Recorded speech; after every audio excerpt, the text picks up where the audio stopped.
Good afternoon. Good afternoon. I'd like to call the Johnston County Board of Education January meeting to order. Ms. Dance, welcome to the boardroom. We appreciate you stepping up to serve and assist us. At this time, we do have a quorum. All 7 board members are here. At this time, I'll call on Mr. K. Carroll for the invocation and Lynn Andrews for the Pledge of Allegiance. Father, we thank you for this day and the many blessings that you give us each and every day. We pray now as we go into this meeting, you'll give us wisdom to do the business of the school system of this county. We ask your blessings and to look after the students, the staff, and everyone in our school system.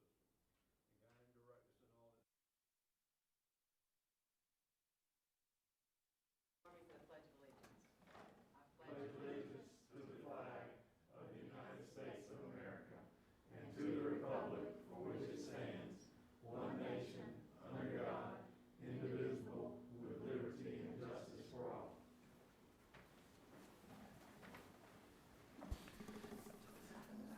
At this time, I'll entertain a motion to go into closed session.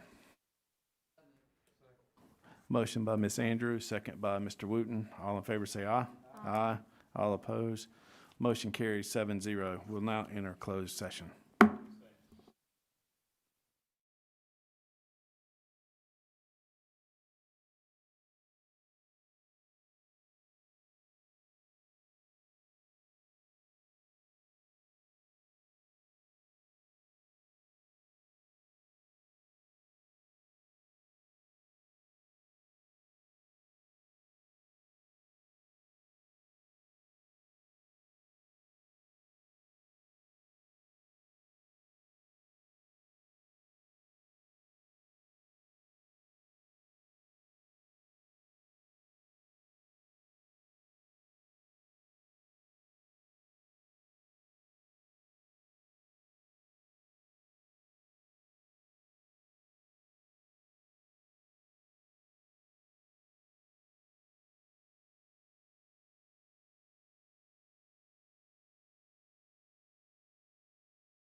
I would like to call a motion to go back into closed session to discuss a student matter. Motion by Mr. or Second. second by Ms. Andrews. All in favor, say aye. Aye. Aye. Motion carries 6-0. Thank you. We'll enter closed session.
I'd like to call this Johnston County Board of Education session back to order. We're back in open session. We have already had our closed session, quorum, invocation, and pledge. At this time, I will call on,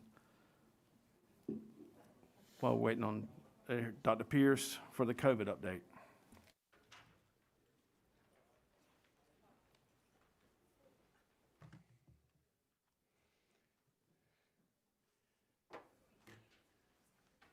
Good afternoon, board members, Chairman Sutton, Vice Chair Systems, members of the board, Superintendent Dr. Bracy.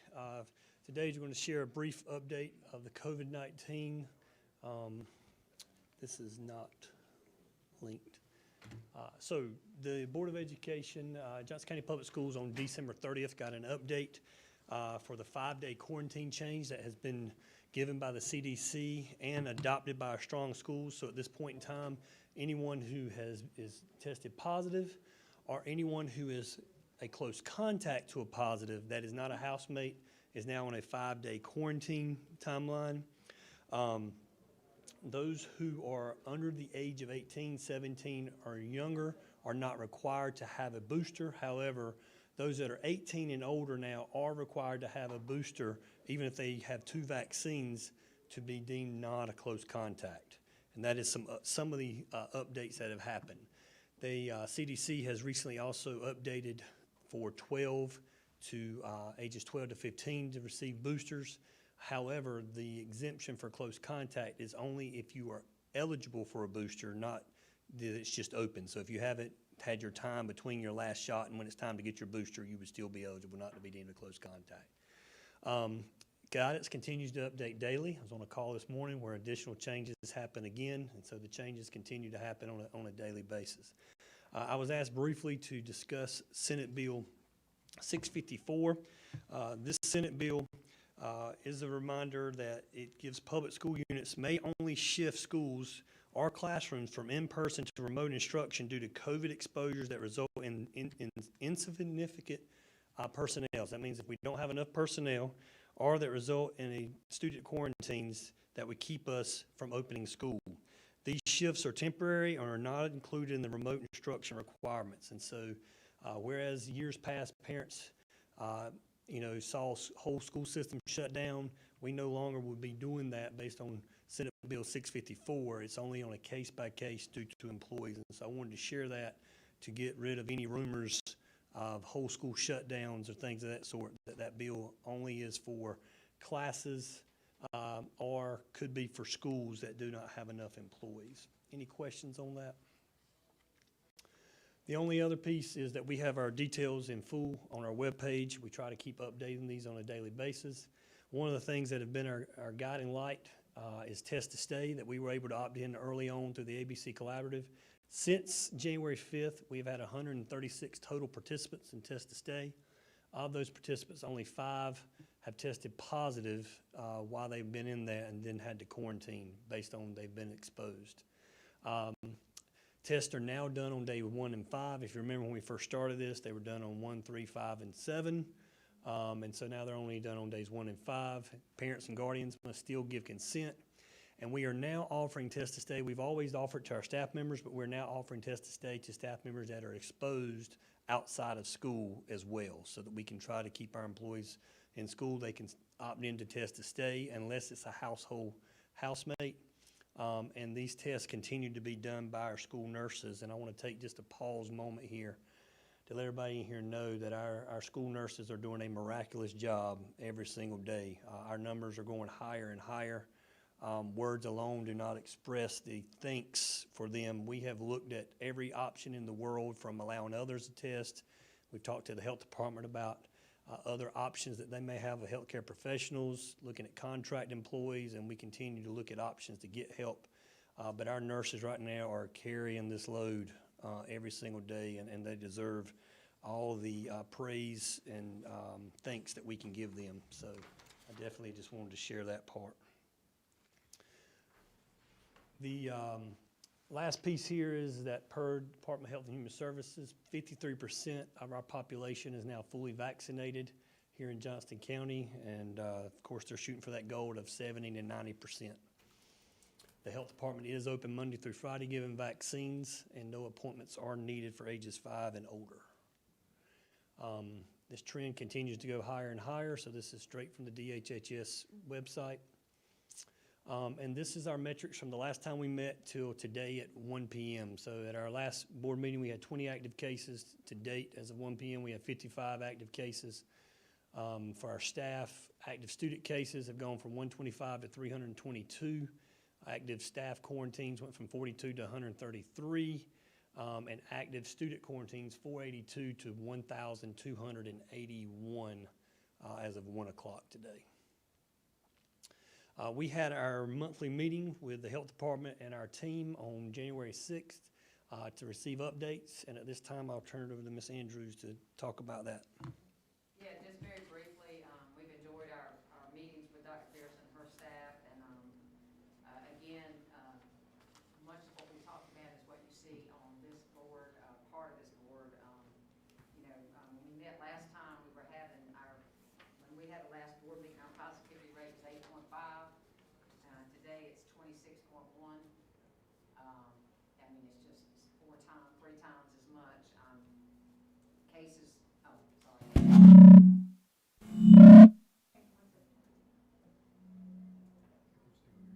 Yeah, okay. Go ahead. Cases per 100,000, 225, and now we're up to what, 1,504. It's just, from Dr. Pearson, our discussion with her, the spread is not happening in our schools so much because masks are being worn. The spread is in the community, which comes into our schools. We have situations where many of our staff and our students are testing positive or are living with someone who is positive, therefore they have to be quarantined. It's sad news. We were certainly hoping by this time after the holidays that this whole thing would be down further than it is. Dr. Pearson has somewhat of a projection about when this might get better, but I don't even want to say because I don't really know. When you got 1,281 children out of school, and you've got, what was our staff number out?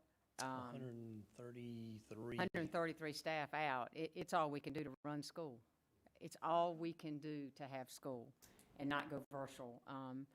And for this reason, our decision, our discussion was to maintain the mask mandate. I know that is not what everybody wants to hear. We are weary of it. We are tired of it. But I'm just not sure what else we can do to stop this number of children and staff members out of school. I don't want to go remote. I don't want to send kids home remotely. But if we can't keep our staff in the schools, we can't have school. So, but we had a good meeting, and we'll continue to meet with them. I do want to give a shout out to the staff in these schools. I don't know who's listening, but they are doing everything they can do. Last Friday, I know one particular school, I think we had 31 staff members out. Would that be about right, Mr. Ventrant? Yeah, we're having days where we have 20 or 30 staff out. Can you imagine what that's doing to the staff that's left there in that building? So my hat's off to you. I know that those of us sitting around this horseshoe, we have no idea. We have no clear idea of how hard all of you are working to keep our kids in school, and we just appreciate it so very much. Thank you, Dr. Pierce. Thank you, Lynn, for the update. I would just like to echo what Dr. Pierce said about the nurses. I just can't imagine what they're doing.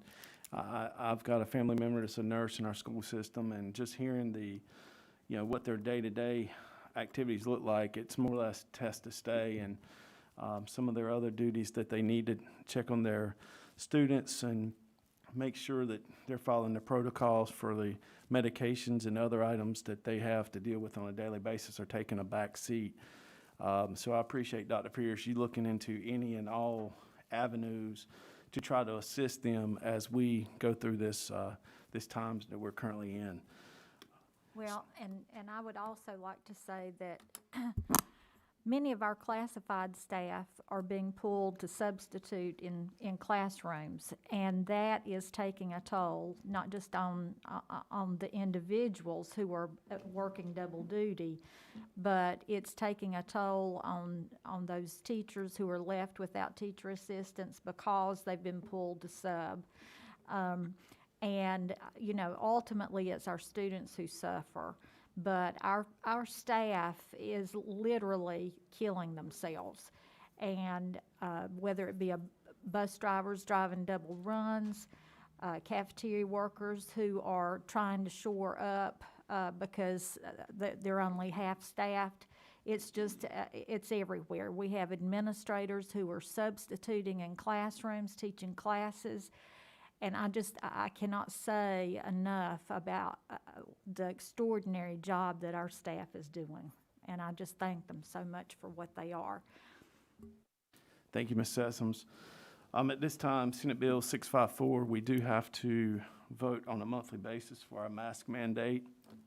So at this time, I'll open up for a motion. I move that we continue to mandate masks, given the numbers that we're facing right now. We have a motion by Ms. Sessoms to mandate mask, second by Mr. Byrd. All of those in favor of this motion, raise your Mr. hand. Chairman, before you do that, Yes. you know, we do thank the school nurses, we do thank teachers, we thank every single school employee who risk it to come in here every day to continue on with what society expects us to do, and that's provide an education. But we also got to thank some other people. We got to thank these kids who go out.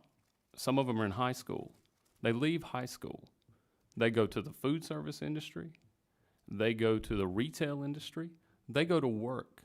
And the variance in the people they come in contact with is more variable because it's not a controlled group. It's not the same 30. It's over and over. And I do this not seeking conflict, but just to be heard. We're looking at protocols and procedures versus practicality and reality. When you have Dr. Pearson saying, it's not spread at school, it's not spread at school. And I get that, it could be spread at school. It's being spread in society. I'm not a scientist, I'm not a doctor. Believe me, I don't fault my intellectual capacity, but I do remember basic science. You have a control group and you have a variable. It's inconsistently applied if we're going to continue at the rate we're going, where you have people doing their own thing outside of school, people going to places, acting outside of that control, and then coming back into the school system. There's no foreseeable end to this in sight. So I ask, I know I'm not going to come up here and change anyone's mind. I've never done that before, and in all reality, no one's ever changed my mind. But I ask that we seek some modifications to the mask policy. If we can do that, if we can seek to where, okay, maybe you take it off outside of major movements and major gatherings, maybe we start easing that way. Maybe we can find some compromise. Now, I know there's people out there that don't want to compromise. They're like future, mask on, mask off. It's going to be one or the other. But I got to believe that we got to start somewhere. I got to believe that we can start down a road where we start easing some of these restrictions. So Dr. Bracy, Dr. Pierce, Ms. Andrews, when you go back, if we can look for a way to modify how we do things. And I disagree with you, Ms. Andrews, but I will say I do respect you, and I'm pleading with you. I respect you more so than some of the people that agree with me on this issue. But I'm asking you, when you go, see if we can modify this mask policy. See if there's a way we can start easing this off, so maybe one day we can get back to normal. I'd be more than happy to. Be more than happy. I think you got a great idea there. Well, and I would like to say, I don't think there's anyone sitting around this table that wouldn't want to do what we can to make life more bearable. And the reality is that we operate under the direction of the Department of Health and Human Services. And if we are going to be able to keep kids in school, we have to abide by their quarantining strategies. And when kids are being quarantined at home, they're not in class and they're not learning. And I've said it before and I'll say it again. The student performance data last year shows that students do not learn best at home. They learn best when they are in the classroom. And if the Department of Health and Human Services will release the guidelines that they have given us, and they're really not guidelines, they're mandates. If they will release those, then I think everybody on this board would be more than happy to do what we can to be more flexible. But the flexibility is not in our hands right now. Mr. Johnston, I agree. I appreciate you bringing that up. We've all said it here before, and this is the only place that I wear a mask in visiting schools. No other mask is worn. Nobody in my family. We do have to start making modifications. We do have to see what exactly we can do and how it affects our schools. But as we continue down this path, I mean, I've got texts today talking about high school students don't feel engaged. They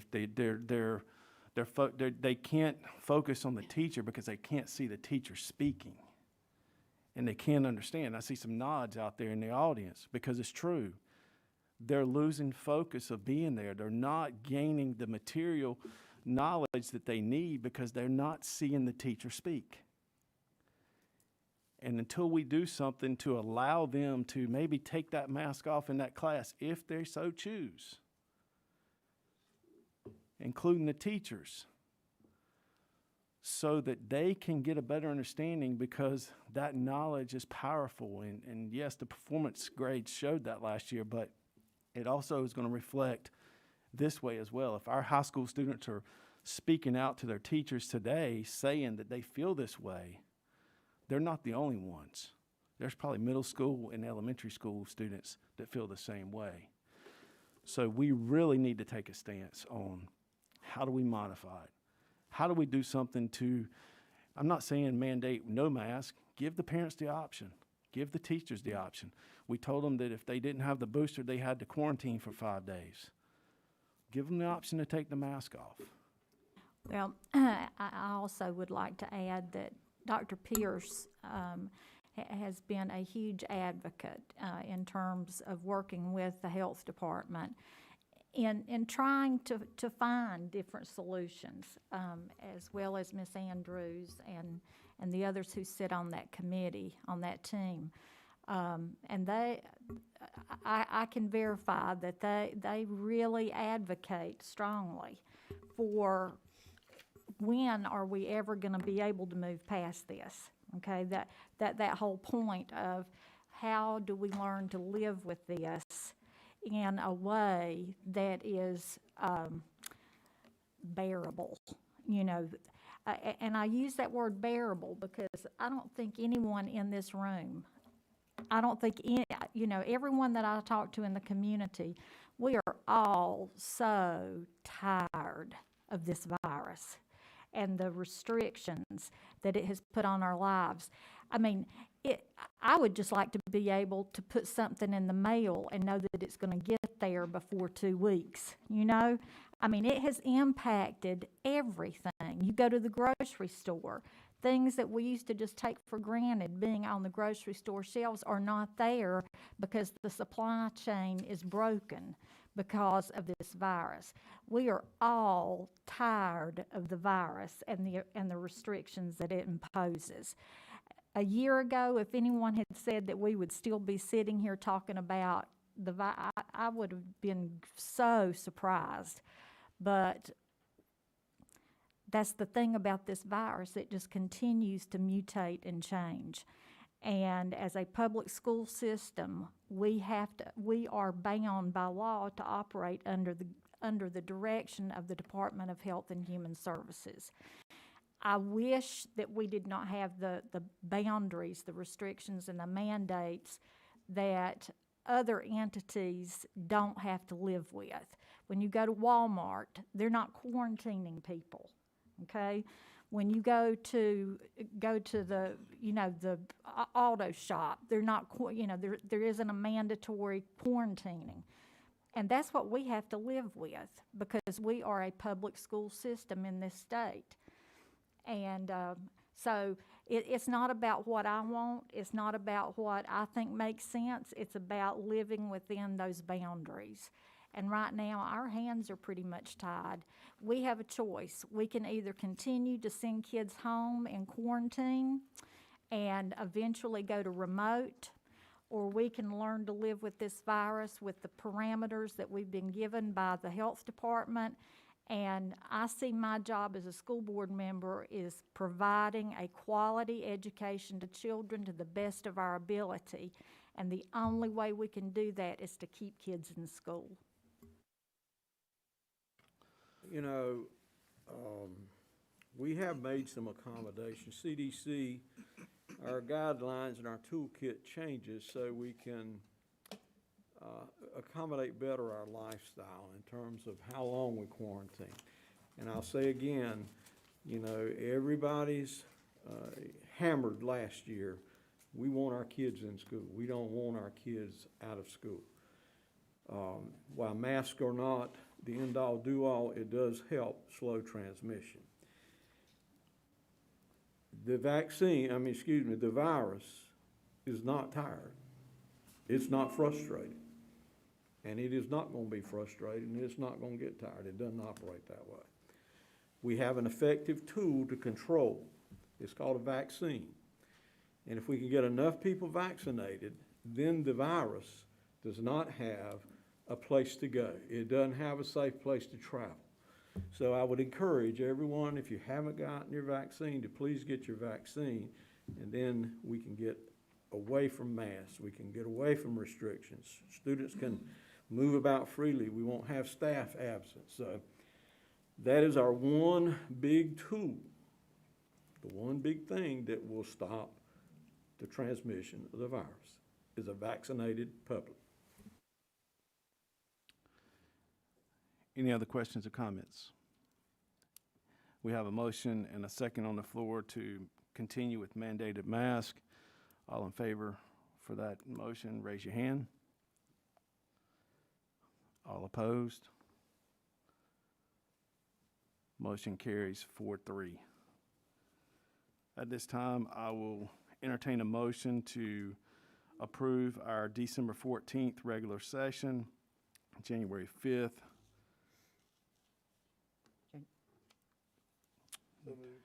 January 5th special session as well. Second. Motion by Mr. Wooten, second by Ms. Sessoms. All in favor say aye. Aye. Motion carries 7-0. At this time, we'll have a discussion adjustment to the agenda, starting with Mr. Wooten. Mr. Chairman, no adjustments. Ms. Andrews. No adjustments. Ms. Sessoms. No adjustments. Mr. Byrd. No adjustments. Mr. Carroll. Mr. Chairman, I don't know where we need to add it, but let's talk about how we've worded the public notice for our meeting, our closed session, and the beginning of the open session.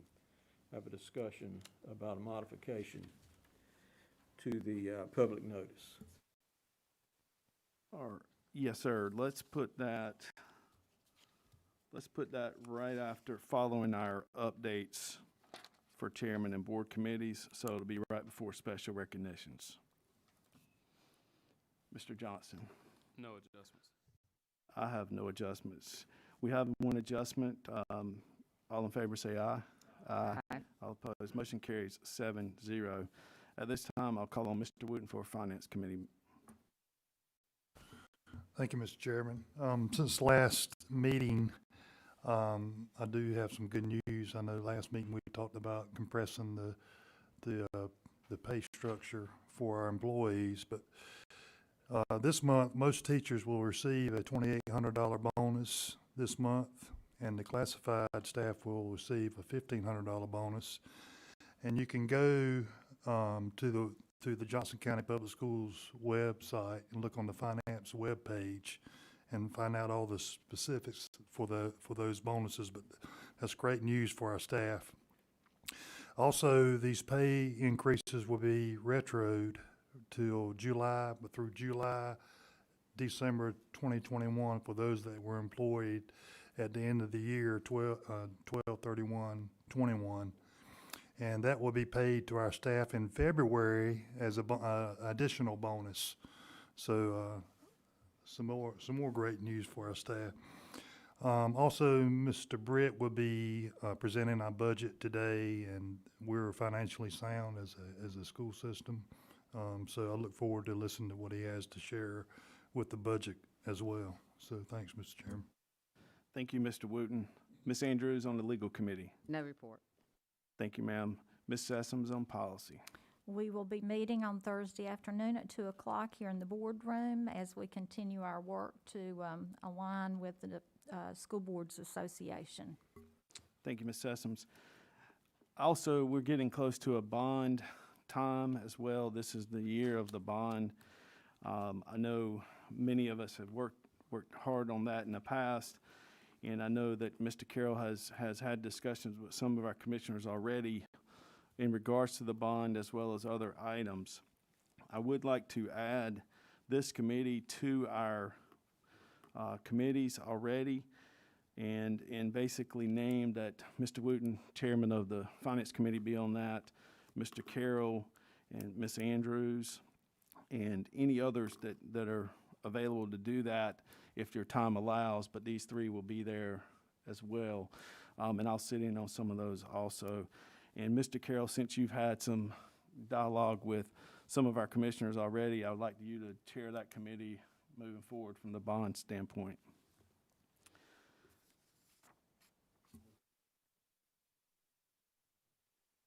So, Mr. Chair, should Ms. Dance have a section every month for bond committee as well? Yes, sir. Going forward, we'll have that as well. Thank you. Thank you. Before we move forward into our discussion about the verbiage of media notices, I would like to read a statement. Like school districts and businesses around the country, we are feeling staffing impacts due to COVID-19. One place that is no exception to that is with our transportation team. I'm sure you have all heard stories or had personal experiences where buses have been drastically behind schedule because of drivers being out of place due to COVID and other sicknesses. Johnston County Schools has one of the largest ridership in the state, and thankfully, unlike many districts, we have been able to cover the transportation needs of our students, albeit sometimes on an amended schedule. Please know that our leaders and transportation team are doing everything in their power to cover routes and to provide transportation every day to the students who they are assigned to, including having maintenance staff, office staff, and certified employees driving a bus. Our primary goal is to keep our campuses open. I'll say that again. Our primary goal is to keep our campuses open and to provide a quality education to our students in our classrooms. We cannot thank our bus drivers and transportation team enough for their hard work, as well as all of those who have pitched in to keep our buses moving throughout this process. We thank our families in advance for their grace and understanding as we continue to navigate the impacts of this pandemic. At this time, I'll call on Dr. Pierce to give us further details in regards to transportation. Dr. Pierce. Hello, board members again. Just as a general thanks and a follow-up to that, first off, to parents and students out there, I know it's frustrating. There is no one here, though, that can promise you more than that we are trying our best every day, leaving no leaf unturned to find people to drive. We have mechanics driving buses.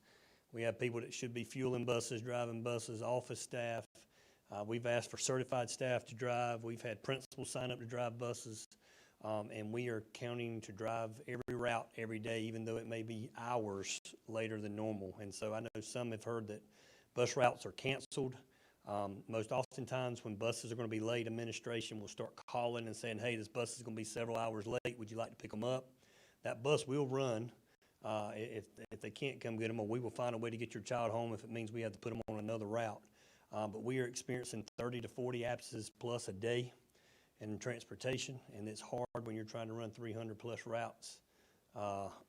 Buses run every morning, every afternoon, and so just giving you some details on that. For those that are driving every day and willing to drive, thank you. You're doing miraculous jobs as well. Can't go ahead and say it, and especially to the students that are having to wait a little longer, and the parents. I know it's frustrating. Please, we'll send in text updates. Look at Here Comes the Bus app, and we will continue to try to get better at this as we get the sickness taken care of. Thank you, Dr. Pierce. At this time, we'll open up for discussion on the verbiage for our media notices in regards to our open and closed session. I would just like to say that basically with this, we open at 5. That's our media notices. But I wanted to see what the pleasure of the board was as far as, changing that going forward where we could say immediately following closed session so that we can continue to do our business as soon as closed session is over, so that we can get out of here a little bit earlier if that's possible, because I do know it's a long day for us. However, we're going to do the business how long it takes.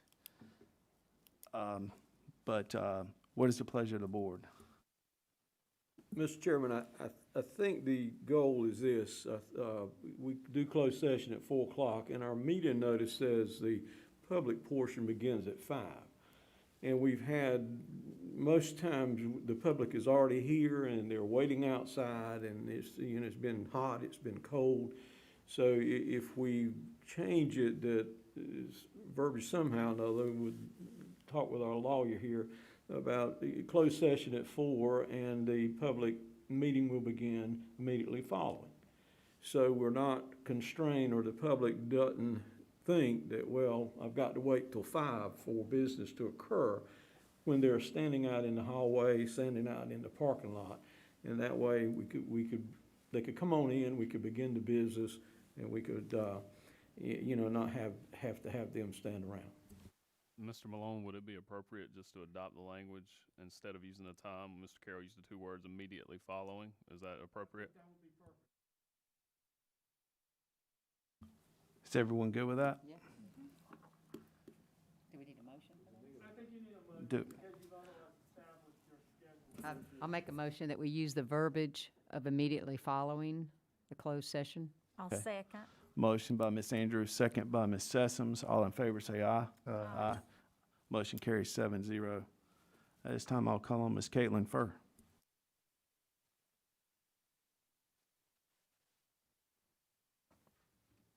Good evening, Dr. Bracy, Chairman Sutton, Vice Chair Sessoms, Mr. Malone, and members of the board. This evening, we have some wonderful student recognitions for you. But if it's okay with you, Mr. Sutton, I would like your agenda reflects that character education will be first. Since most of those students we recognize virtually, I'd like to bump them to the bottom of our special recognitions and have our folks recognized in person first. So Mr. Brian Vetrano is going to go first, and then Mr. Josh Plisco with their individual groups, and then I'll bring it up. And Mr. Vetrano?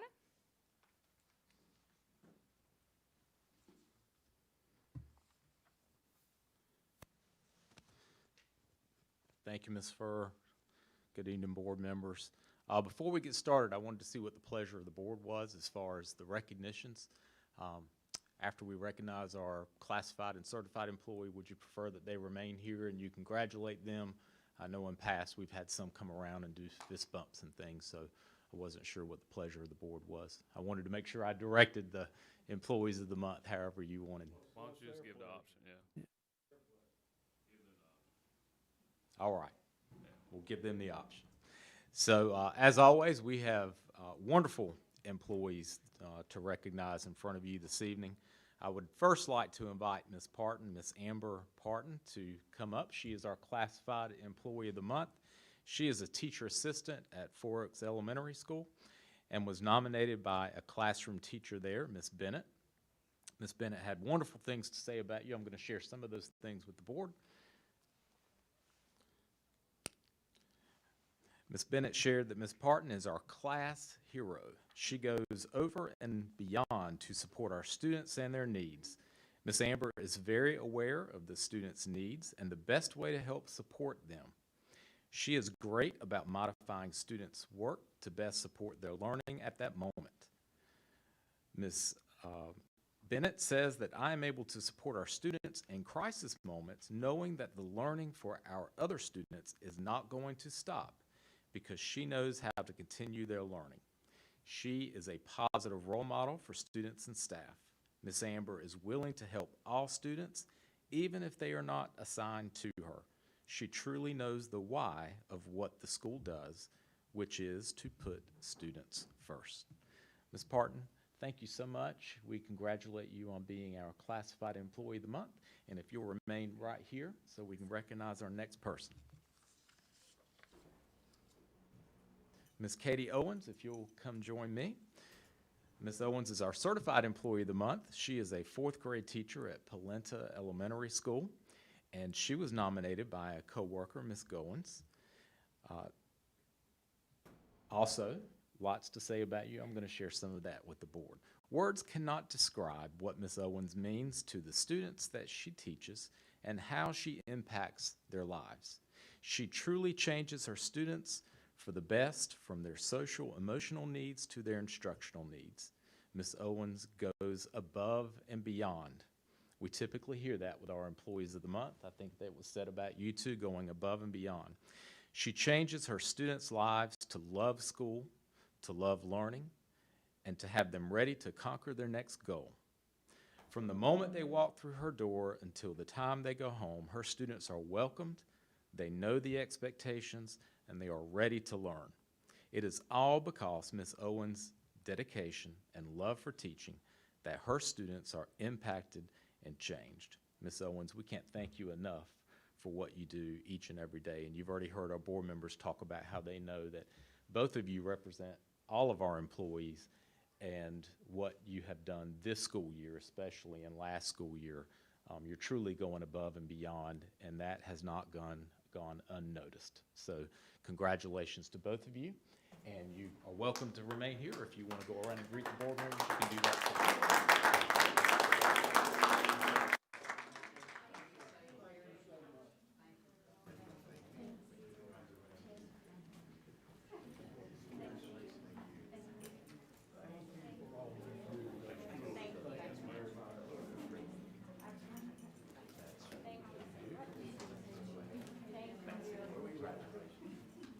And this is for you.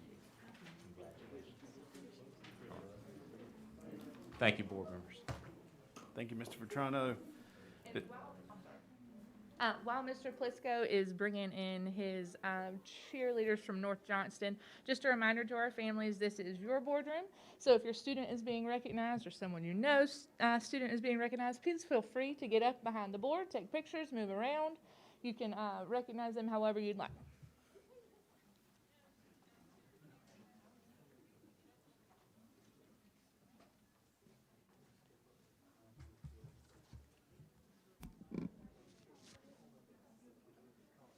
There you go. We get in formation. We're cheerleaders. You got this. You got this. See your space and execute. All right. Good evening, board. Chairman Sutton, Vice Chair Sessoms, Dr. Bracy, and all members of the boards. Thanks for letting me speak tonight on behalf of athletics and extracurricular activities in the county. We had an outstanding fall across the board. Parents, if you want to come behind the board, you're welcome to and take pictures. Yeah.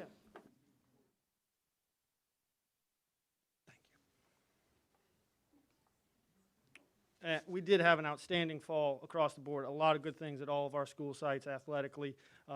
Too much to count right now, but if you ever want to talk about it, please call me up because there's so many positive things going on in the district athletically related. As we start with North Johnston High School, also in attendance tonight to here to help celebrate them is head coach Allison Argott, assistant coach Ashley Oliver, and interim principal David Hawk. The North Johnston cheer team in 2021 NCHSA Cheer Invitational, which was held on December 4th at the Raleigh Convention Center in Raleigh, they were able to compete in the medium, non-tubbling, co-ed division, playing first and bringing home the championship title. The North Johnston varsity team consists of 23 athletes, with 8 of those being graduating seniors. we're going to introduce them shortly, but that says a lot about a team when those seniors provide that leadership for their underclassmen. And seniors, specifically to you and what you've done, I'm very proud of the senior group and how they were able to adjust and bring people along for that competition. Without further ado, we're going to start with the freshmen. Kamani Hillard Daniels, Ella Rabel, Ashlyn Overton, Caitlin Grondike. Now for the sophomores, Michaela Pinder, Macy Tedder, Lainey Cavanis. Juniors, Deandra Frazier, Jillian Crayson, Mackenzie Russell, Callie Braswell, Madison Stone, Carly Peden, Aaliyah Peacock, Joy Yarborough, and for the seniors, Anna Moore, Brooke Godwin, Lainey Stanley, Michelle Villela, Tyven Warren, McCrae Kyle, Lainey Daughtry, Anna Kate Pike. Again, head coach by Allison Argon, Ashley Oliver, assistant coach, athletic director Nicole Davis, and interim principal David Hawk. Let's give it up for the North Johnston Panthers and cheer team.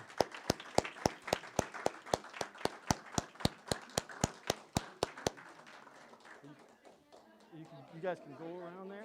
Good. They could take a picture of that. Of course, of course. I'm right over here. Y'all hold it right there. Come up here. Y'all come up in front of the. Yeah, hold that thing out of the way. They don't want a picture of the podium.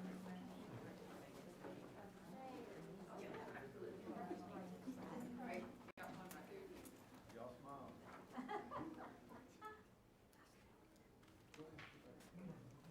Who's the coach?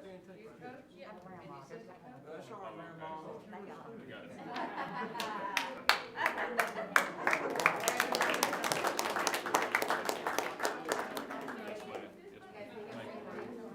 Congratulations. Congratulations, Mom.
Lobby there. Now for Princeton, Princeton's cheerleaders, also here in attendance tonight to help us celebrate the Bulldogs is Mr. Jarvis Ellis, principal, and assistant coach Tara Hester. Head coach Ashley Sawyer wishes she could attend, but she's here in spirit. The Princeton varsity team, the coach of the Bulldogs had this to say. The Princeton varsity team competed in North Carolina's High School Athletic Association Invitational, which was also on December 4th for their division. Princeton hit 0 in their routine, which was a huge success, as that means all the stunts tumbling were executed perfectly. Princeton Cheer was awarded the title of Medium Division II State Champions. The team also competed in the New Six Conference Championship on November 2nd, and they brought home the championship title as well. The Princeton team is led by two seniors, Alexis Relford and Gracie Whitmore. We are excited and eager for the upcoming cheer competition season next fall, since they have 18 rising seniors, juniors, and sophomores returning. So we do expect a lot of those upcoming athletes. And now to read off the roster: Alexis Relaford, Gracie Whitmore, Kaylee Garcia Santos, Courtney Carter, Aaron Shallington, Ainsley Parker, Jillian Canterbury, Jillian Mollum, Ambria Waller, Kayla Sparks, Ainsley Stafford, Macy Allison, Rayleigh Ward, Lexi Harrington, Alexis Massengale, Chloe Joyner, Kaylee Johnson, Kaylee Rose, Anna Smiley. Again, the head coach is Ashley Sorrell, assistant Tara Hester, assistant AD Michael Price, AD Travis Gaster, and principal Mr. Jarvis Ellis. Excellent job by the Bulldogs. Let's give them a round of applause.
Next up, we have Corinth holders, a gymnast to recognize tonight, Ms. Journey Kanye.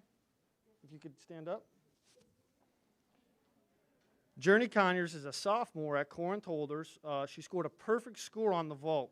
She completed with a start value of 9.8 on her vault attempt. So that start value was a perfect attempt and execution of all her skills, which was very impressive. Journey is coached by Coach Margaret Morgan Lee, who's in attendance tonight.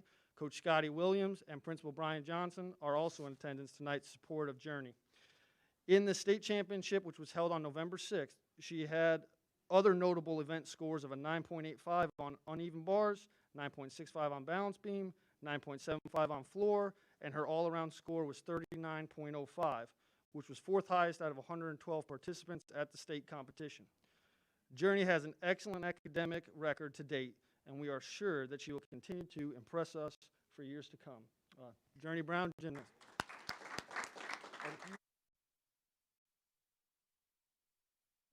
All right, so now I'm going to go into the other individual nominees, and then we'll go around one time, okay?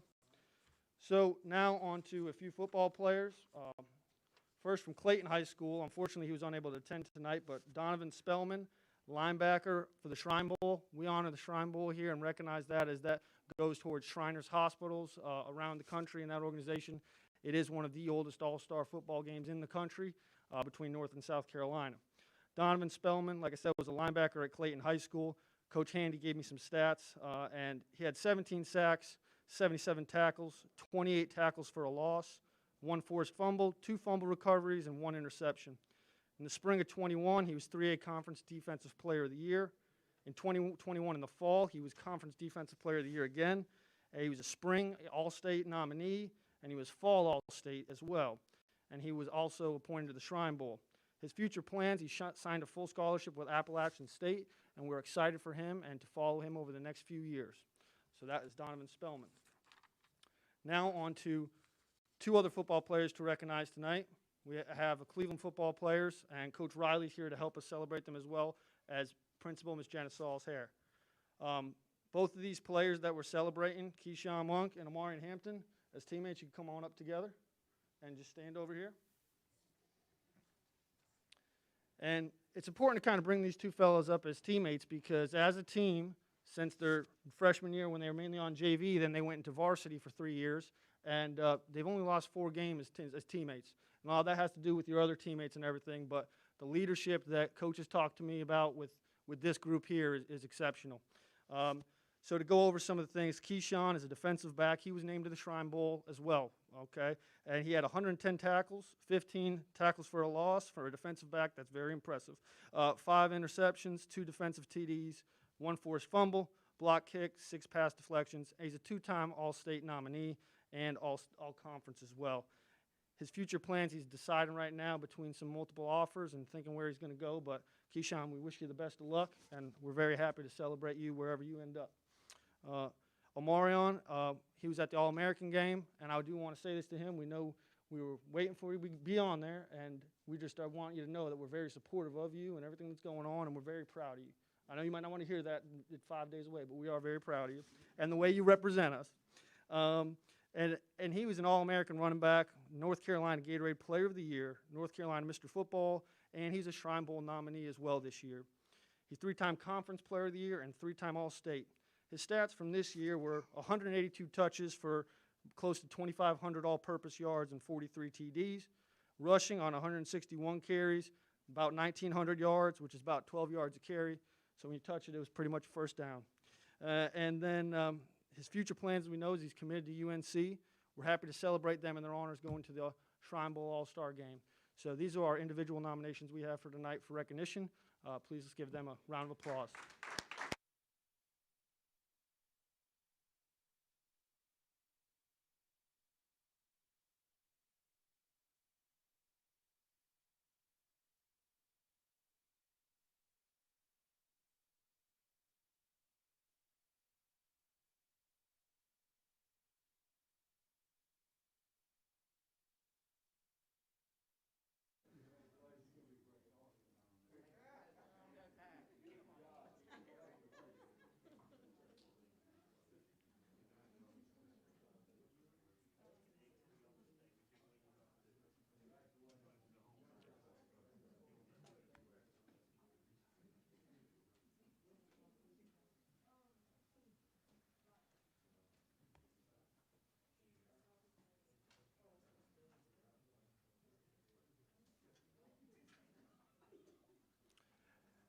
And our last recognition tonight is for a coach at West Johnston, Mr. Jason Brundage.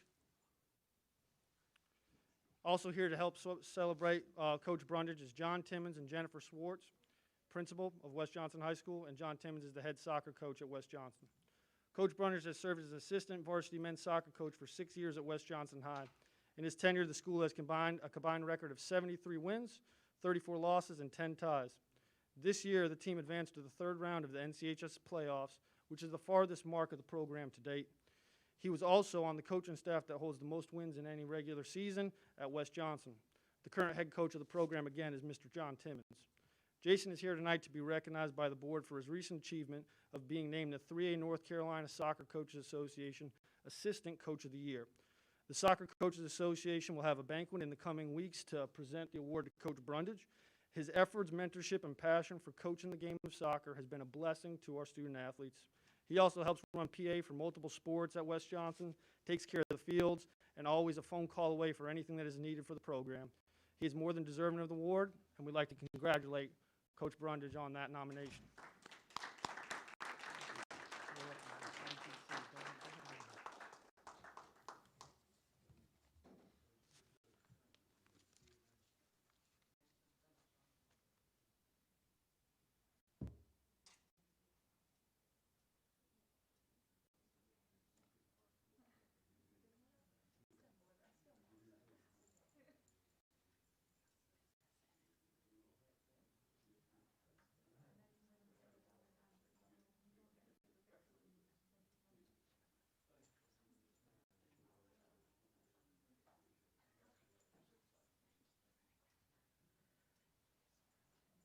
At this time, I'll turn it back over to Caitlin.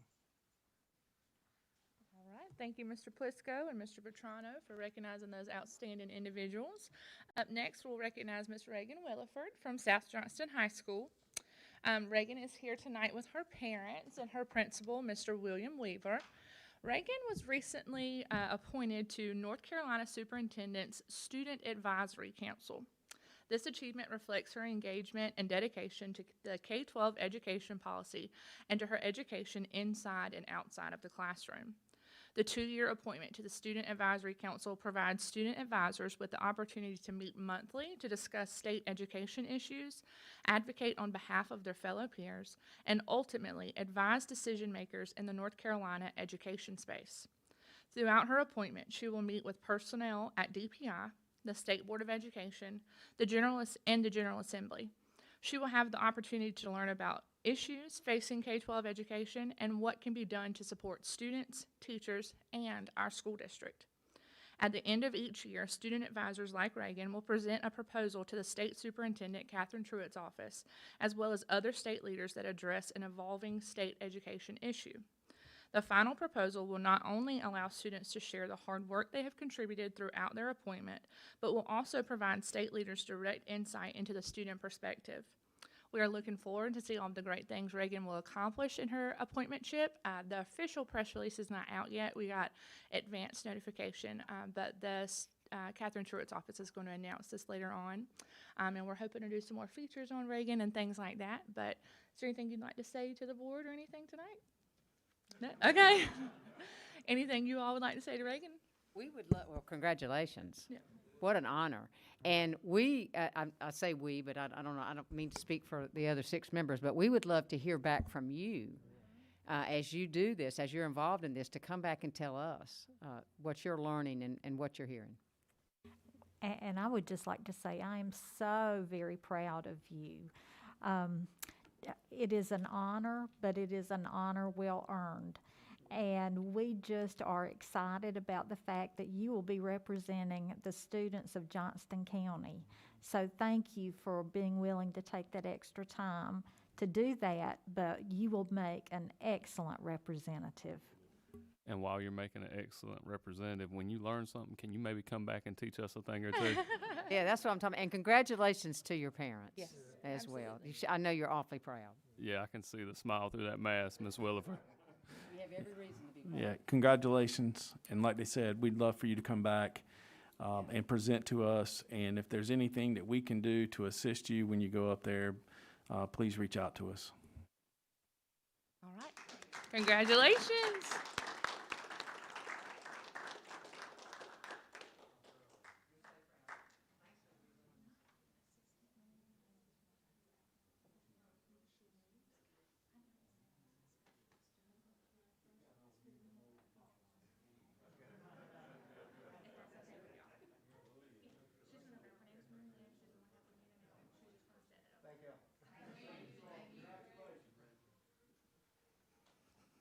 We have remarkable students. I know we all know that, but it is refreshing to see them every month here with us.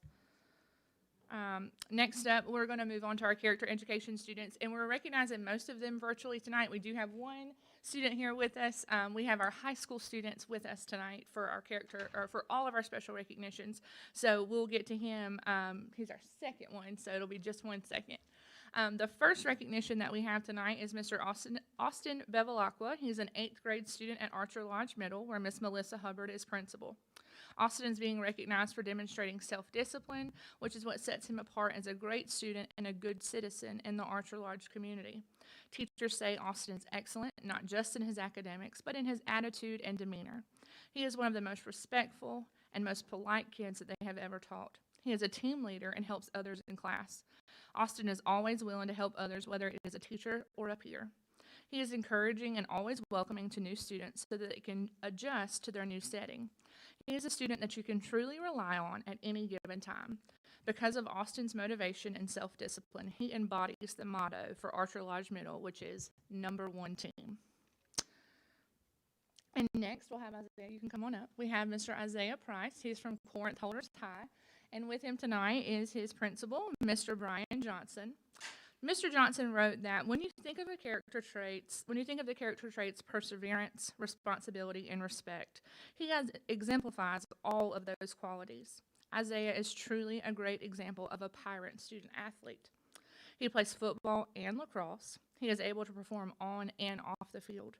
He balances academics with athletic responsibilities while maintaining his grades. He is very respectful of not only his teachers, but of his classmates and his teammates. He goes above and beyond what is asked. He is a very self-motivated individual, and he pushes his teammates to live up to their full potential as well. One of his coaches has stated that you can often see him working with his teammates on a particular skill and encouraging and praising them on a job well done. We are proud to recognize Isaiah as a Character Education Student of the Month. Thank you.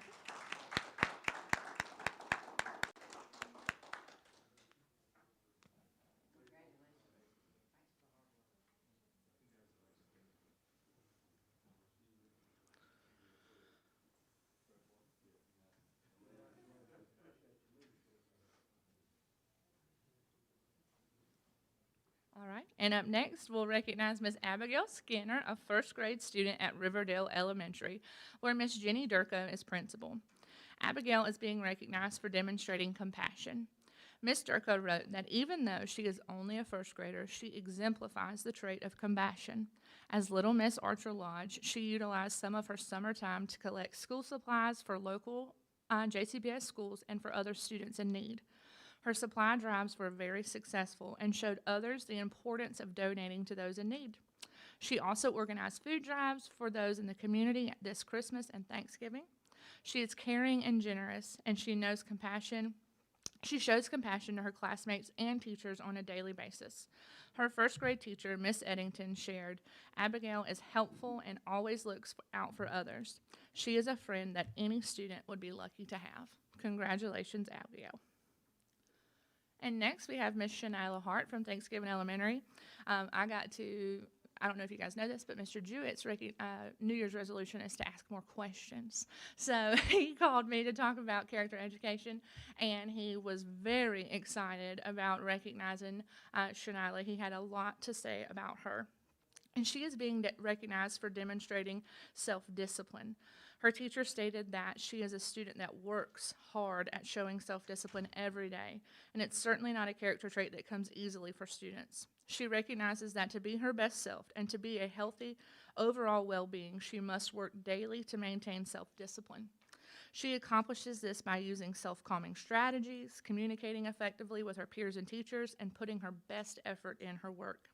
Mr. Jewett said, "I am so proud of the growth that Shanila has made this year and the self-discipline that she reflects. I have known her since she was a kindergarten student at Riverdale Elementary, and it has been an honor to see her grow so much on her journey through these past 5 years. I am proud of all of the hard work and determination that she has shown." So congratulations to Ms. Hart. And our last character education trait of the month is something special. Not that all of those students were not special, but when each month we have a group of schools that it's their turn to submit a character nomination. And Mr. Chad McLam from Corinth Holders Elementary contacted me and said, "Ms. Furr, we have one student that we know we want to recognize, but we really want to recognize his classmates and his entire fourth grade class." And I said, "Tell me more." So he brought forth Mr. Andreas, or Dre, Hodnett, and his entire fourth grade class, as well as his siblings, Andrew and Annabelle. His class is taught by Miss Hines, and they said that they couldn't think of just one characteristic trait that they demonstrate. They demonstrate perseverance, hope, compassion, and most of all, courage. You see, Dre was recently diagnosed with eye cancer, and he has had to transition to the virtual academy. He's been faced with many challenges this school year, and his classmates have helped him rise to the challenge. We so desperately wanted Dre and his entire family to be here with us tonight, as well as Ms. Hines' classroom, but we are keeping safety at the forefront of the conversation, and we put our wonderful communication team to work this week, so we went to them. And we've made a little video for you, and we would like to share that with you now. And I think Miss Copen is going to hit the lights. It's in there, babe. Hold on.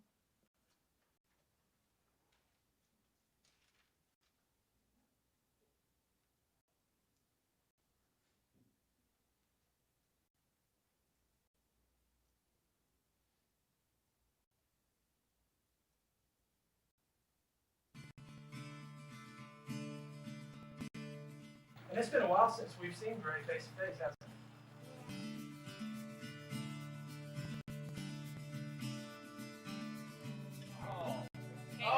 Four more, Clayton. Four more. Come on, Clayton. Gotta get one.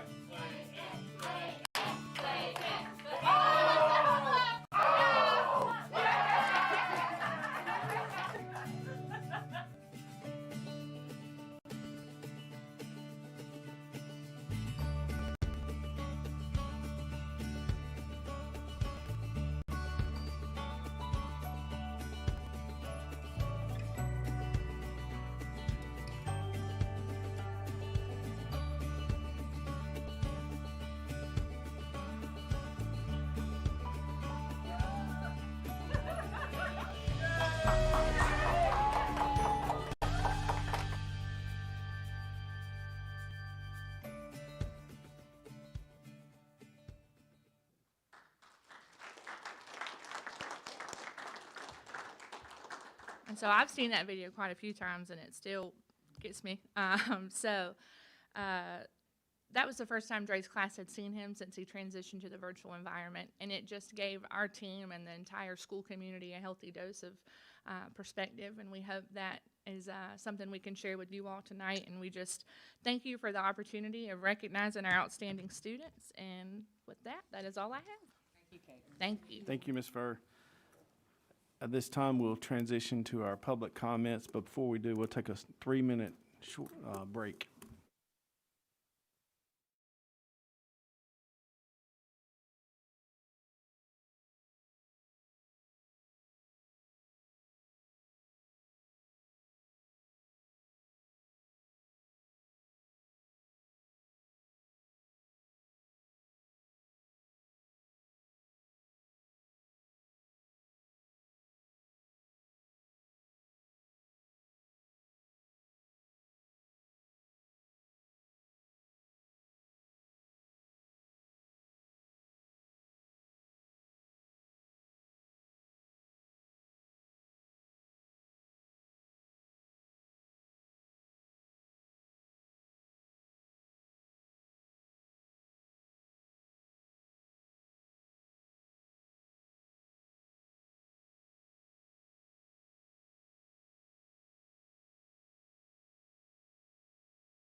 Tonight, we have 7 speakers signed up for public comment. Citizens who signed up to address the board during public comment will be called upon as they signed up and will have 3 minutes to address the board. The board suggests that specific personnel or student matters be addressed to the school principal, the Johnston County Public School System official responsible for the program or facility, or to the superintendent and are not appropriate for this setting. Our first speaker tonight is Ms. Kara Chester.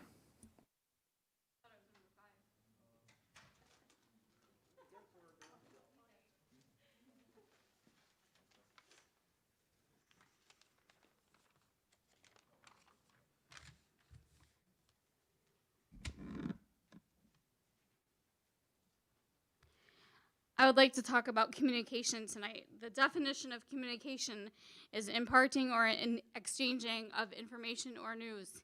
I am concerned about the communication coming from the school board.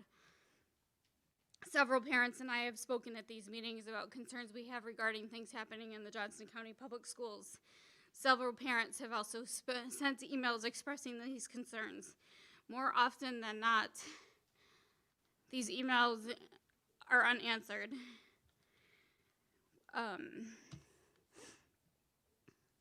And we, the community, deserve answers. We communicate at these meetings, and you just listen, you don't respond. We communicate by email, but we rarely receive a response. For example, last week, I emailed each one of you sitting here tonight, and Ms. Andrews was the only one that responded to me, so thank you for taking the time to respond to me. But I still have a lot of unanswered questions that I want answered, and we really deserve answers. I'm sure you're all aware of the situation with the school buses. Johnston County is seriously understaffed right now.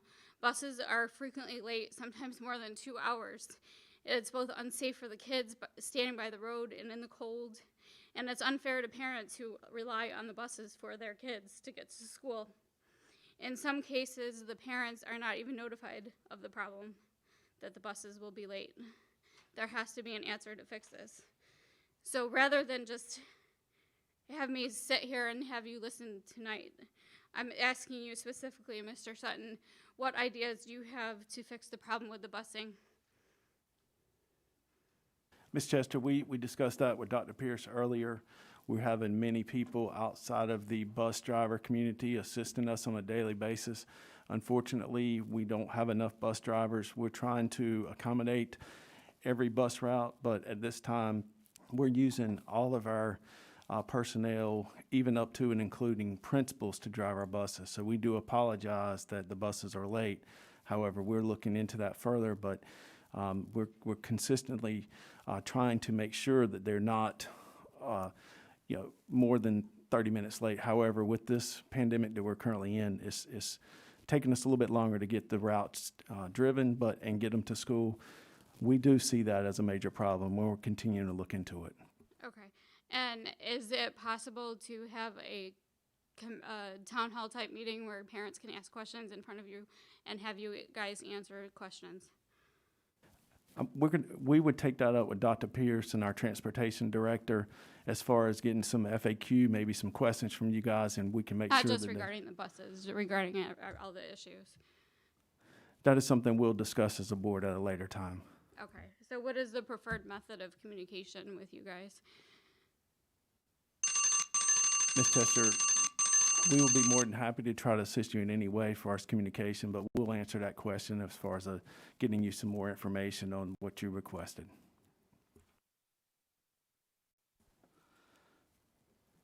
Our next for public comment is Ms. Melissa Bowers.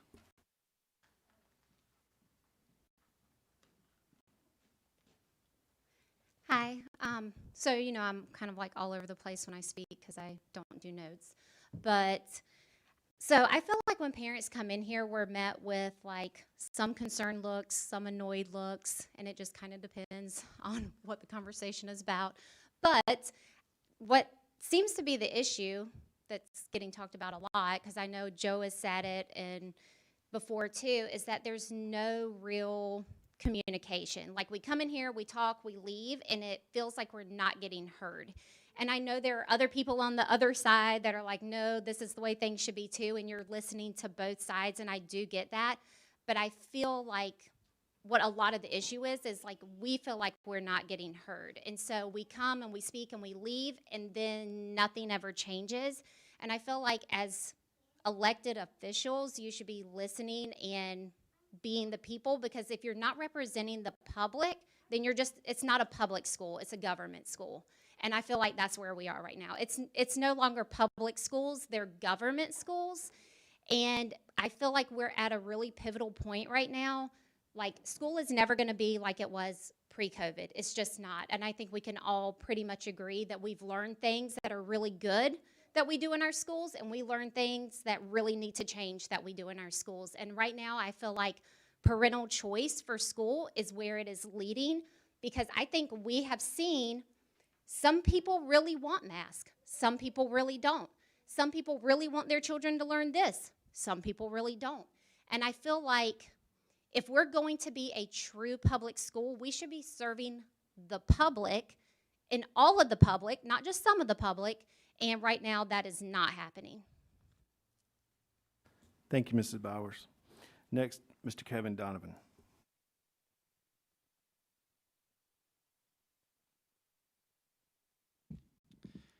Afternoon, Bracy, Sutton, Board. My name is Kevin Donovan. I'm a parent with 2 kids at Princeton Elementary School and on the Parent Advisory Council.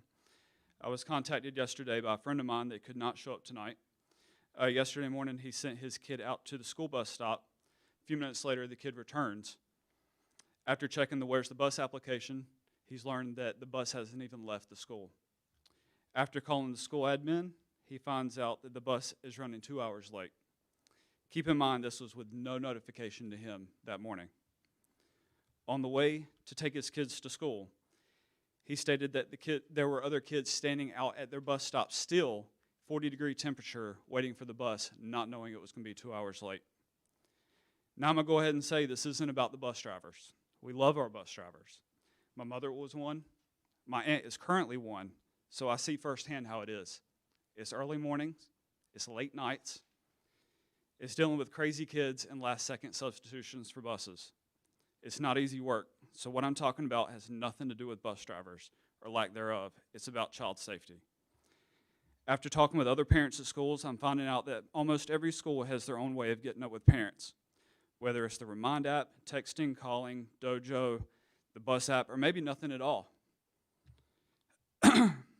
As for the board, it would be nice to see a policy written to standardize a process for informing parents about the buses. More than likely, it'd be nice to notify them through the bus app, because parents change their phone numbers, so the bus app, you wouldn't have to worry about a phone number. I'm also finding out it's taken 4 to 5 months to go through the process of becoming a bus driver. I know it's a state issue, and it takes 4 to 5 months because of CDLs, physicals, and background checks. I know it's a state issue, but it would be nice if there was some kind of expedition that we could do to expedite these people that want to help out the school system. Lastly, I'm going to say this, and I'll be done. This form that we're having in here for public comment is for the parents and concerned citizens. It is not for showboating or advertising your political campaign at all. There are plenty of issues going on right now in the school system. So announcing that you're running is unacceptable. We need to be talking about how we can fix these schools and not about the future campaign. Thank you. Thank you.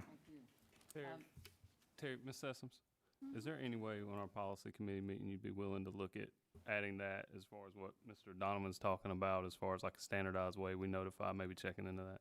We most definitely can, and that's a practice and not a policy. That's an administrative decision, but we'll have Dr. Bracy in policy review to talk about that. The point, the uniformity, standardization is the way we do it, so thank you. Mm-hmm. Next, Mr. Mayor Don Raines. Thank you very much for seeing me. I'm Mayor of Princeton and Vice Chairman of the 70 Corridor I-42 Commission, and there's an action item that Brooks Moore has under his facility services. We're requesting a resolution to to upgrade interstate standards from Holtz Pond Road in Princeton to Wayne County. And part of the reason is that there's flooding issues not only with the town of Princeton, but with Princeton High School.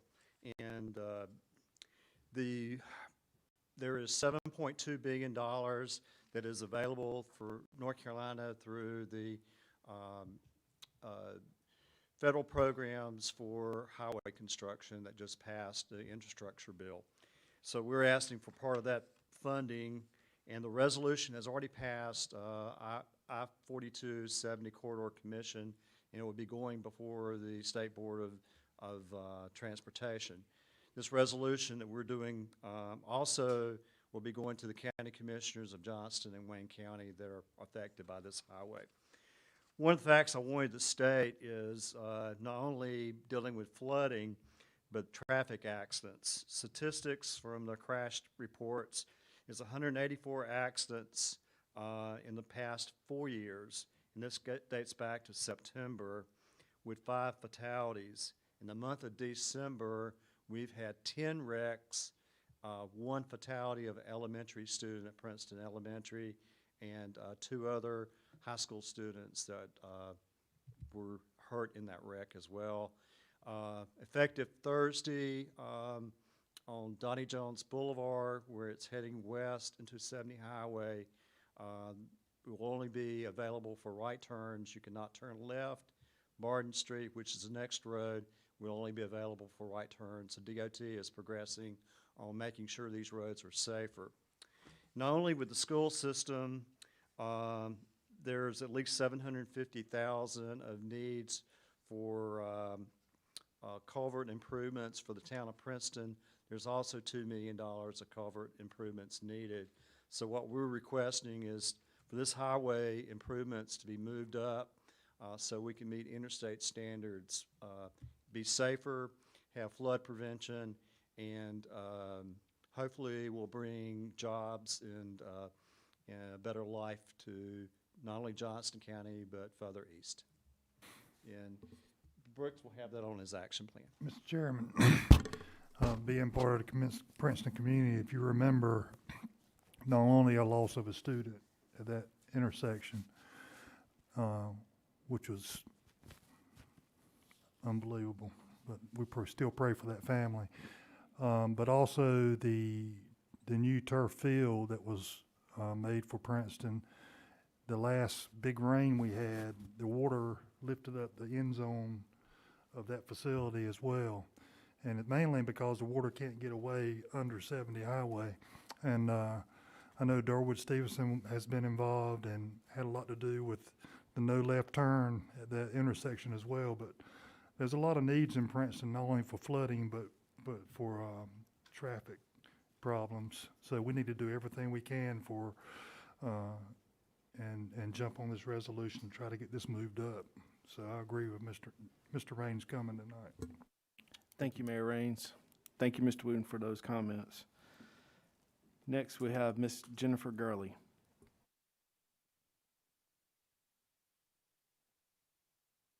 Hello. I'd like to speak boldly on the mentality of go big or go home. I was happy to hear our COVID director position was filled with the principal who worked hard with the health department during our county's mass vaccine clinics. With our constantly changing protocols and ambiguous communication, I have high expectations that Mr. Avery will excel in his new role and help with us during this crisis we are experiencing. I'd like to share my perspective of the crisis that this new strain has caused in our schools. As a nurse, before the tardy bell even rings, imagine a revolving office door of students with a variety of complaints, phones ringing nonstop of people with various questions, and a barrage of emails reporting positive cases, close contacts, and uncertain symptoms. Frontline staff members endure hours of being yelled at, cussed out, and questioned if they are capable of doing their jobs because parents are speaking out of frustration, and we are the messengers just trying to do the best job we can. After we take work home to finish and scrolling Facebook before bed at night, it makes the day worse as people feel compelled to post negative comments and share misinformation. Many of these people have yet to set foot in a school and see the dedication and the team effort it takes to keep our kids in school during surges of COVID. Tough days wouldn't be so bad if we had the bodies of staff to handle them. School nurses and social workers cover multiple schools. Receptionists drive buses during our busiest times. Principals are constantly in meetings. Assistant principals are directing our transportation, staff absences, and academic testing of students among COVID. Counselors, data managers, and bookkeepers are stretched thin and are in high demand. I have a few ideas I hope Mr. Avery and his team would consider. 1, create an interactive document for parents to self-report their COVID situation to the health department and get an automatically generated return date for their student. They may call the health department with any questions or concerns. Schools cannot continue at this rate of being the middleman. Call in the National Guard. Soldiers are perfectly capable of helping with carpool, driving buses, basic data entry, and their office duties. Soldiers that are medics can act as nurses, recruiters can be counselors, infantrymen can help as PE and gym teachers, and cooks can be cafeteria workers. All soldiers are never too good to help with cleaning our schools and helping with custodial duties. I think it's time we use a little grit to hold down our forts. I hope no one views me as being disrespectful or unprofessional, as I'm only trying to keep our schools, staff, and students in school right now where they need to be. Some may think that this outspoken nurse should be relieved of her school nurse duties. Just so you all are aware, I submitted my letter of resignation, and I'm leaving Johnston County Public Schools to return as a former school nurse, as a former hospice nurse. I continue to pray to God and that He continues to guide the decision makers of our district, and He continues to give a fellow school nurse, Dawn Olive, strength in His love as she battles complications from COVID. And who knows, maybe I'll put my name in the hat for the next board election and try my chance at guiding our district to unity within our community. Thank you. Thank you. Next, we have Joe Preston.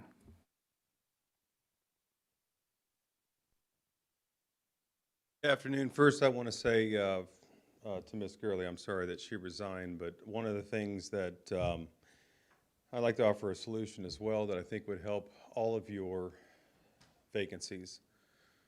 It's a simple 3-step plan. Number 1 is to get over this fear, stop ruling by fear, and to remove the mask mandate immediately. Number 2 is to promise your faculty, staff, and students that you're not going to mandate vaccines. And number 3 is to not tie any type of compensation or incentive or bonus to the faculty and staff to anything other than their record. That seems like the simplest thing to do. You'll get people to come back to the schools, and you'll get people to stop leaving the school because of that. You've got to create a work environment that people want to work in, and you've got to create a school environment that people want to send their kids to. And I don't see that happening right now. The other thing I wanted to talk about was the new COVID guidance that you put out on the Test to State program. I'm trying to find the logic in how if you are a staff member and if you are vaccinated and up to date on your booster shots, you don't have to quarantine. Where is the logic in that? We all know that if you have the vaccine or not, you can still contract the virus and you can still spread it. So if the whole point is to not spread it, and you know that you can get it and spread it with the vaccine, what's the point of that? The only point of that to me is to reward those that are complying and doing what you want. I also want to say, I heard from a few people today, the health board. Ms. Sessom said that our hands are tied. Well, if your hands are tied as a school board, then what is the point of having the Board of Education even vote on these issues? Why not just have the health board take care of it? Because obviously that's what's happening. The health board is controlling your decisions on this. You are able to go against what the health board asks you to do. There are 3 people on this board that continue to do that. There are other counties that continue to do that. But we're being told that our hands are tied. I don't believe that. It's not right. The health board are appointed by the commissioners of this county. They are not elected officials. You are elected officials. Make your own minds up. Let's move forward. We are 19 months or so into this ridiculous thing, and everybody's tired of it. Have a good night. Thank you. Next, we have Bridget Kaminsky. Did I pronounce that correctly? I am new to Johnston County. I moved here from South Carolina under duress. My husband lives in Clayton County. I had to move here if I wanted to get married to him. My husband is a nurse. I have 3 kids in Johnston County Public Schools that I inherited. We cannot move because we have joint custody. If I had my druthers, I would have them pulled out of school and homeschooled just like my 5-year-old. I want to say I loved what Ron Johnson said earlier about COVID is not spread in schools and that we need to get rid of the mask mandates. And I would agree with the second person, and I would also agree with the nurse. My husband is a nurse, and he's seeing many people leaving the medical field, including myself. I'm a registered dietitian. I have a master's degree in dietetics and an undergrad in dietetics. I left the medical field last year when they were forcing me to wear a mask, and it was causing me medical harm. I'm not going to put my health, I'm a perfectly healthy young woman, at risk for my patients. I love my patients, but I'm not doing that. I left the medical field also because my clinic told me that I would not be able to work if I did not take an experimental gene therapy. It is not a vaccine. And I decided to side with my health and what I knew to be true. I agree with this gentleman over here. It is time to stop living in fear. Our children are not at risk from COVID. We need to remove the mask from our children. My little girl, my little 8-year-old that, again, I inherited this year, she is at school, and she told me this morning when I drove her to Thanksgiving Elementary that if I was president, would I remove the mask mandates? And I told her, yes, I would, and she said, good. She lives in fear. She is afraid for us to put her fork on the table, for one of us to touch her fork because she might get sick. I've had many discussions with these little children about the fact that they are not at risk from COVID. They're not. The children that have died from COVID have overwhelmingly had underlying medical conditions. They were already very ill children. They were not perfectly healthy children that are dying from COVID. And we are brainwashing and terrorizing our children in these schools into thinking that they are in imminent harm from something that I'm not really at risk of getting and having a serious issue.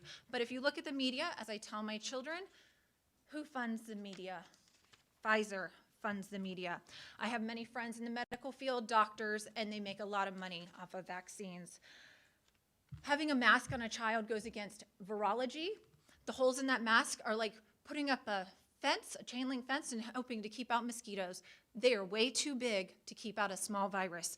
It goes against microbiology. You're keeping a warm, moist thing on your face where bacteria can grow, and our children are breathing that in all day. They have a mask on longer than most of us have on all day. That's awful. That's terrorizing to them. This little girl over here, I don't have enough time. I'll be back to tell you her story about private school and what the masks were doing to her. Thank you very much. Thank you. That concludes our public comments tonight. At this time, we'll move forward with advisory appointments, starting with East Clayton Elementary. Mr. Chairman, Principal Jamie Tyler has 5 recommended members for her advisory board. Members are Amanda Serta, Sarah Gonzalez, Cheryl Hausman, Jasmine Kelly, and Ali Perry. Thank you, Mr. Berry. We'll let that stand as our motion. And next we have Benson Elementary. Principal Takisi Dunston recommends two new members, Frederick Mintz and Lawrence Powers, to serve on the Benson Elementary Advisory Council. Thank you, Ms. Sessoms. We'll let that stand as our second. And finally, Micro Elementary, Principal T.J. Parrish recommends 3 new members, Amanda Trulillo, Nicole Edwards, and Matthew White, to serve on the Micro School Advisory Council for 3 years. We have a motion and a second. All in favor say aye. Aye. All opposed, motion carries 7-0. At this time, I'll turn it over to Dr. Bracy. Thank you, Mr. Chair. Mr. Chair, board members, before I make my report and recommendation, I just wanted to remind everyone that January is School Board Appreciation Month, and on behalf of the Johnston County Public School staff, I want to thank each and every one of you for all the wonderful things you do for our school system each day.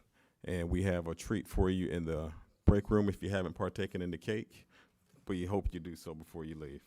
Really appreciate all you do. Mr. Chairman, this time I ask that the board approve consent items numbers 1 through 4. I'll entertain a motion to approve consent items 1 through 4. So moved. Second. Motion by Ms. Andrews, second by Mr. Johnston. All in favor, say aye. Aye. All opposed, motion carries 7-0. Just on a note, Mr. Chair, we received a donation of metal detectors from the Johnston County Board of Commissioners and the Johnston County Sheriff's Office. Just want to say how thankful we are for that generous donation and for our relationship with both bodies. So special thank you to Chairman Butch Lauder, Vice Chair Patrick Harris, Mr. Larry Wood, Mr. Ted Godwin, Senator Fred Smith, and Mr. Dickie Braswell. And as always, we're thankful each day for all the wonderful support that we get from the Sheriff's Office and specifically Sheriff Bizzle and his staff. Really a wonderful partnership. Gentlemen, thank you for all you do for us. Thank you, Dr. Bracy. And thank you to the county commissioners for their donation. We greatly appreciate it, as well as Sheriff Steve Bizzle and his staff. At this time, I'll call on Dr. King.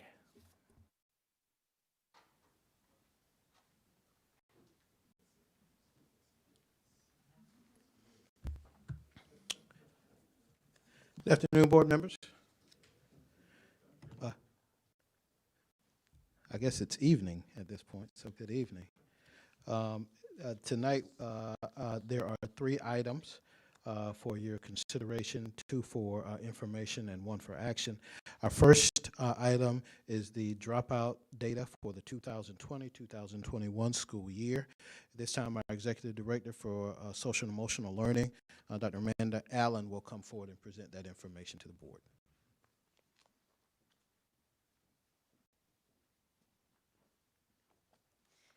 Thank you, Dr. King, and it's always good to see all of you. Thank you for having me.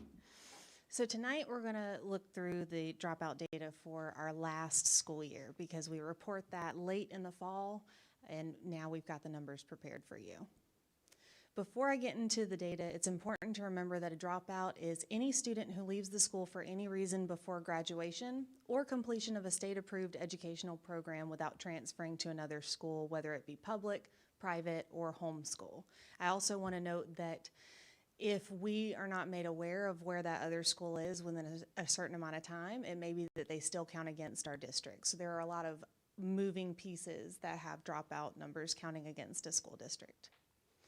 You see our 5-year dropout rate comparison here, but what you'll see that we're lacking is North Carolina's 5-year rate because that number is not typically released until March when they've cleaned up the data throughout the rest of the state. And then on the next slide, you'll see our actual number of students who we had count as dropouts last year. That's 236. I will share that these numbers are from the last 5 years, but prior to these 5 years, we've had numbers higher than this before, just to give context. And also to share context, keep in mind that for the 2019-2020 school year, we had a significant amount of grace for passing classes due to the beginning of the COVID-19 pandemic, which I believe is one of the multiple factors that contributes to that 127 number we had last year. So this slide gives you context for if our dropout students are in special programs. So we had some who are English language learners in the Exceptional Children's Program, academically gifted, and then you've got our ratios of how many were male versus female. For our students who were in the Exceptional Children's Program, here is how this breaks down by disability category. So you can see that the majority of our students are in the learning disability category, next being other health impairment, which encompasses a lot of different disabilities.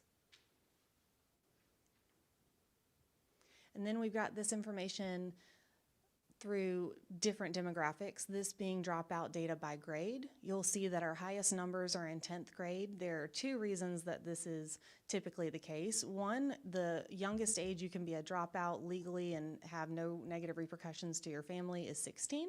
And the other is because the rigor and requirements to get from the assignment of 10th grade to 11th grade are significant. And then dropout by age, we typically see a spike in our 17-year-olds. And then by race and ethnicity, you can see where our numbers were from last year. So all the yellow bars are our student numbers from last year. And then on the next slide, I've got the percentage of our dropouts next to the percentage of our total population for each race and ethnicity group. And you can see that we're in line for some of our categories, but not for our Hispanic and multiracial population. Those are higher than where they should be based on our population. And this is a matter that we are constantly trying to address, but that gap does still exist. Here are our dropouts by reason, and I've got this on 2 slides. You've got this image right here, and then this one may be easier for you to see. The greatest reason that we saw students dropping out last year was categorized as lack of engagement. To give you some background on these reasons, we only have certain reasons that we can choose for state reporting, and these are those. The lack of engagement is not referring to lack of engagement in the classroom. It's not talking about whether a teacher is able to get a student engaged or not. It's lack of engagement beyond them coming into the school building. For example, if a family no longer answers calls, if they are no longer wanting to hear from a student advocate, or a student's not willing to engage in any type of intervention that's being offered, those types of things are where we're going with lack of engagement. And there's also a category that it's a little bit smaller. It's 6.4%, but it's unknown. And that category is if we cannot find the student or we don't know what's happened, because during all of our virtual and face-to-face, that sometimes did happen where we lost contact with a family and they didn't make us aware of where they were moving. I'm extremely proud of this slide. Unlike in previous years, we've got numbers to report on re-enrollments. So the 67 students, these who have re-enrolled, they did not count in those 236 because they re-enrolled before our deadline for somebody to count as a dropout. 25 of those students re-enrolled for the start of the summer learning program. I just wanted to highlight that because the summer learning program got raving reviews by our high school students who participated, as well as a lot of the high school teachers. Everybody seemed to enjoy all that was happening over summer. And then 4 of those students who re-enrolled were summer graduates, which is very exciting. Earlier, in preparation for this presentation, I ran all of those students through our system, the 236 who counted as dropouts for us for last year, and I'm happy to report that 10 have re-engaged with our schools and have re-enrolled. So I just wanted to emphasize that our door isn't closed to students. We want to continue to coach them and help them along as we can. And just because they've dropped out once doesn't mean that we don't want them to come back and complete their education. We're always in their corner. Just one comment. If students leave our system and go to the community college, they continue to count as a dropout for us. That is correct. That needs to be noted. These kids, they continue their education, but because they went to the community college, they count as a dropout for us.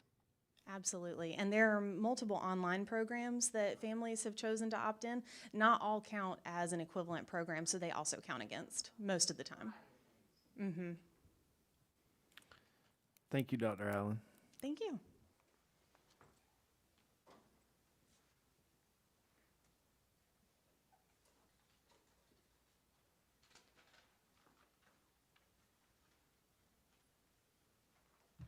All right, board members, you have heard several times this year from staff members, various staff members, about our differentiated support program that we've implemented this year. Tonight, our Executive Director of Testing and Accountability, Christy Stevenson, will provide a progress check on that work and provide you with some specific information about the work that we've done relative to that plan and that program. Good evening. So as we reflect on our overarching goal for our school system, that being by the 23-24 school year, that all of our schools will be at a letter grade of A, B, or C, one of the strategies that we did implement was that of our differentiated support plan. And that plan is aligned to provide supports based off of specific school needs.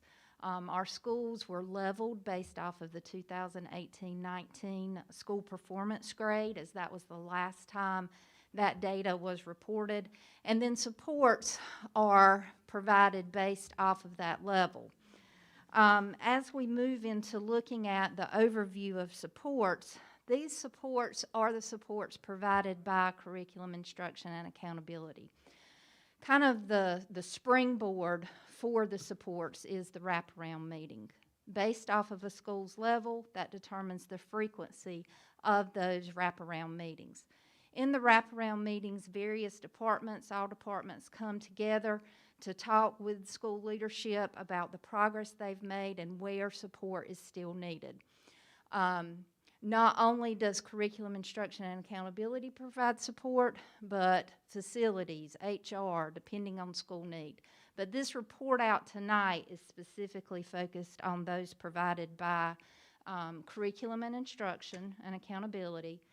As we have a form that when we provide a support to the school, it is logged, and we pulled this data as of December 17th, so right before we went out on break. And these supports are above and beyond the PD that is provided to everyone. So if out of the wraparound meeting a support is asked for, or a principal calls up, say my department says, hey, my 4th grade PLC really needs some additional help in looking at their case data, we will go out and provide that support, and then that is logged. These graphics just kind of give you an idea of the percentage of our schools that are how they are leveled out.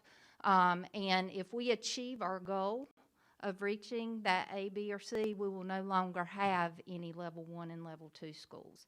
They will all move to level 3, 4, and 5. The graphic down at the bottom gives you a representation of the amount of supports that have been provided by school level the first half of the year through curriculum instruction and accountability. And if you notice there, like in the green, that is our level 4, our level 3 schools, which is where we have the highest concentration of schools, and that is also where the most supports have been provided. So really the graphics kind of mirror each other. This second graphic here just kind of gives a breakdown of the frequency of supports by school.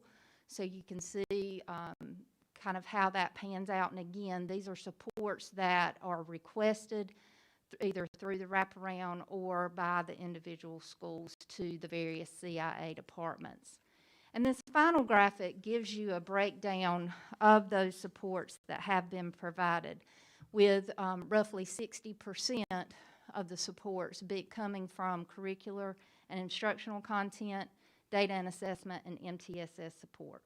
And, you know, thinking about we're really moving that needle on student achievement, all of these supports will lead to that positive progress.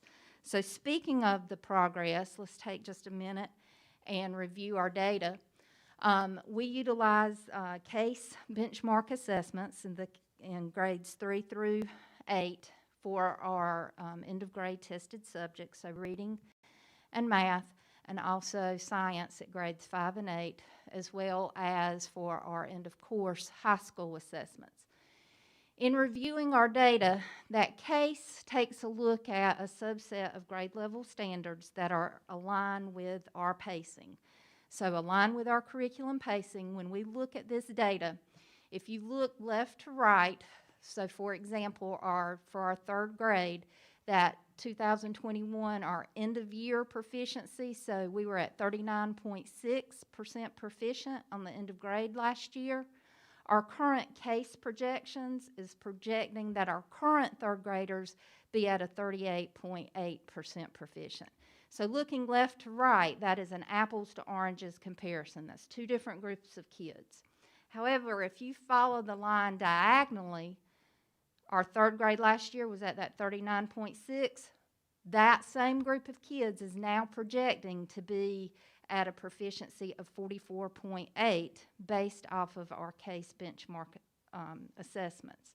So In most cases, except there for third grade, when you do that apples to oranges comparison, you see that it's highlighted in green.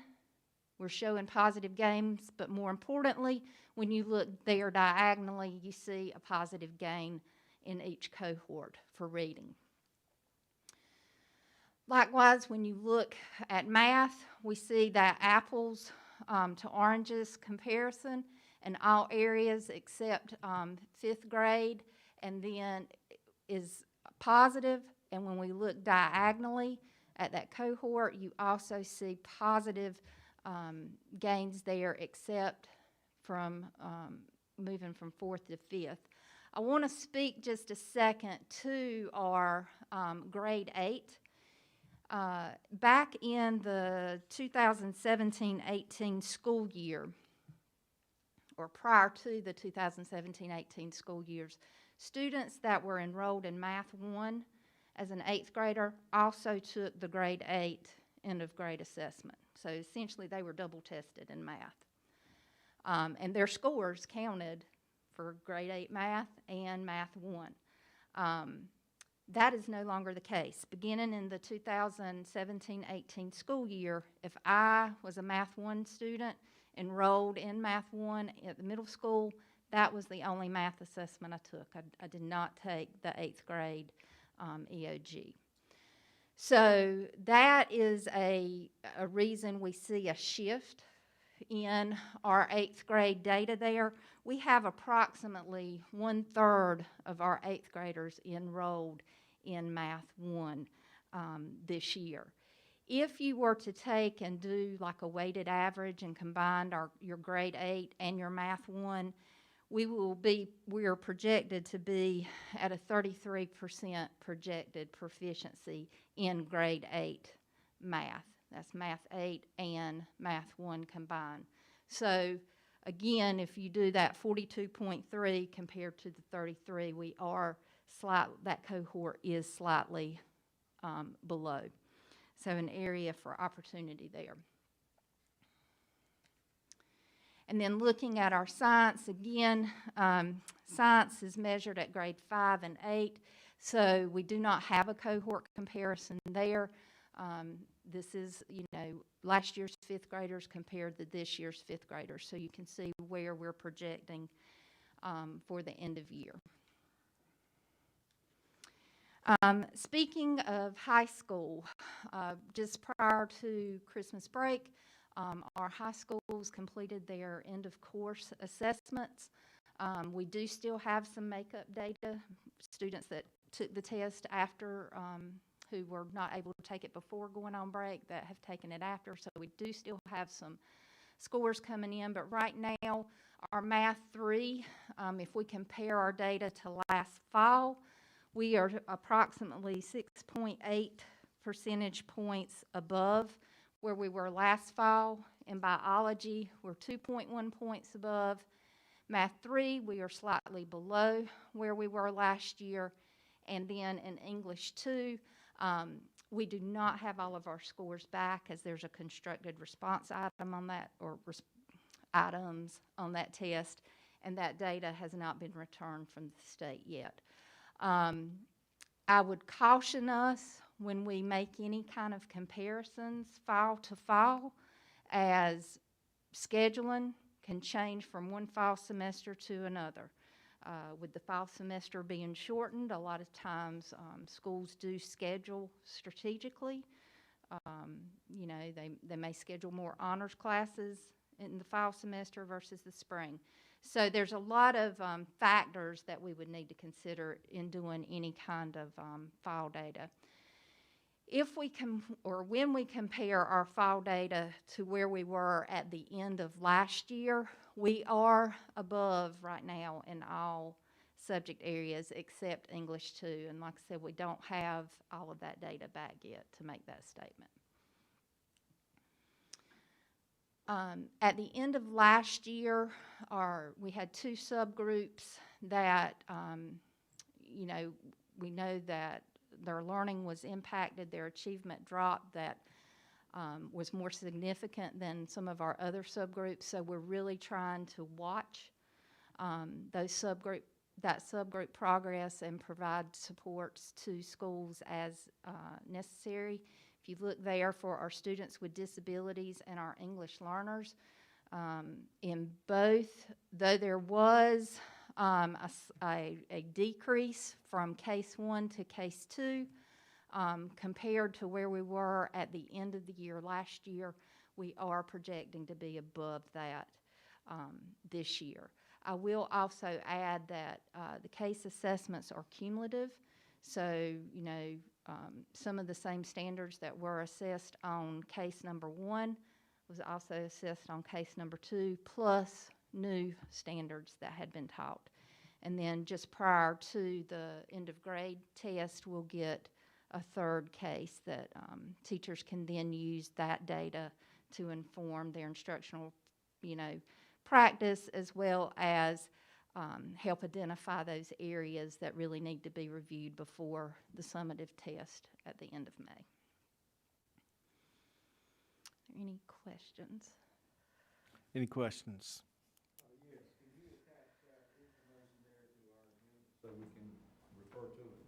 It's not coming up in mine. We had you have the PowerPoint. The PowerPoint was replaced with the full link, so yes, sir, it will be added. It was just put into one larger PowerPoint.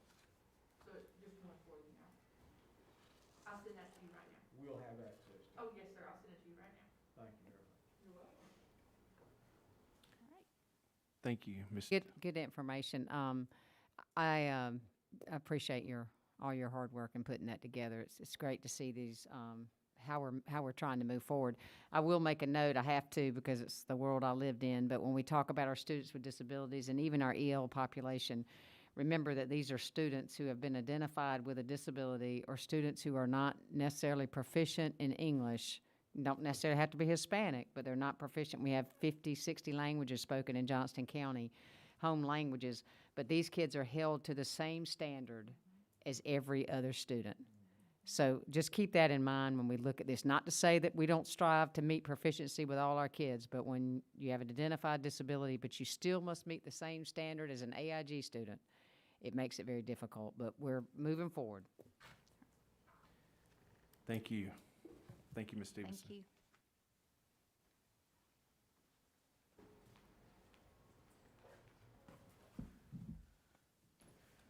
Board members, our final item this evening is stipends for teachers completing letters training.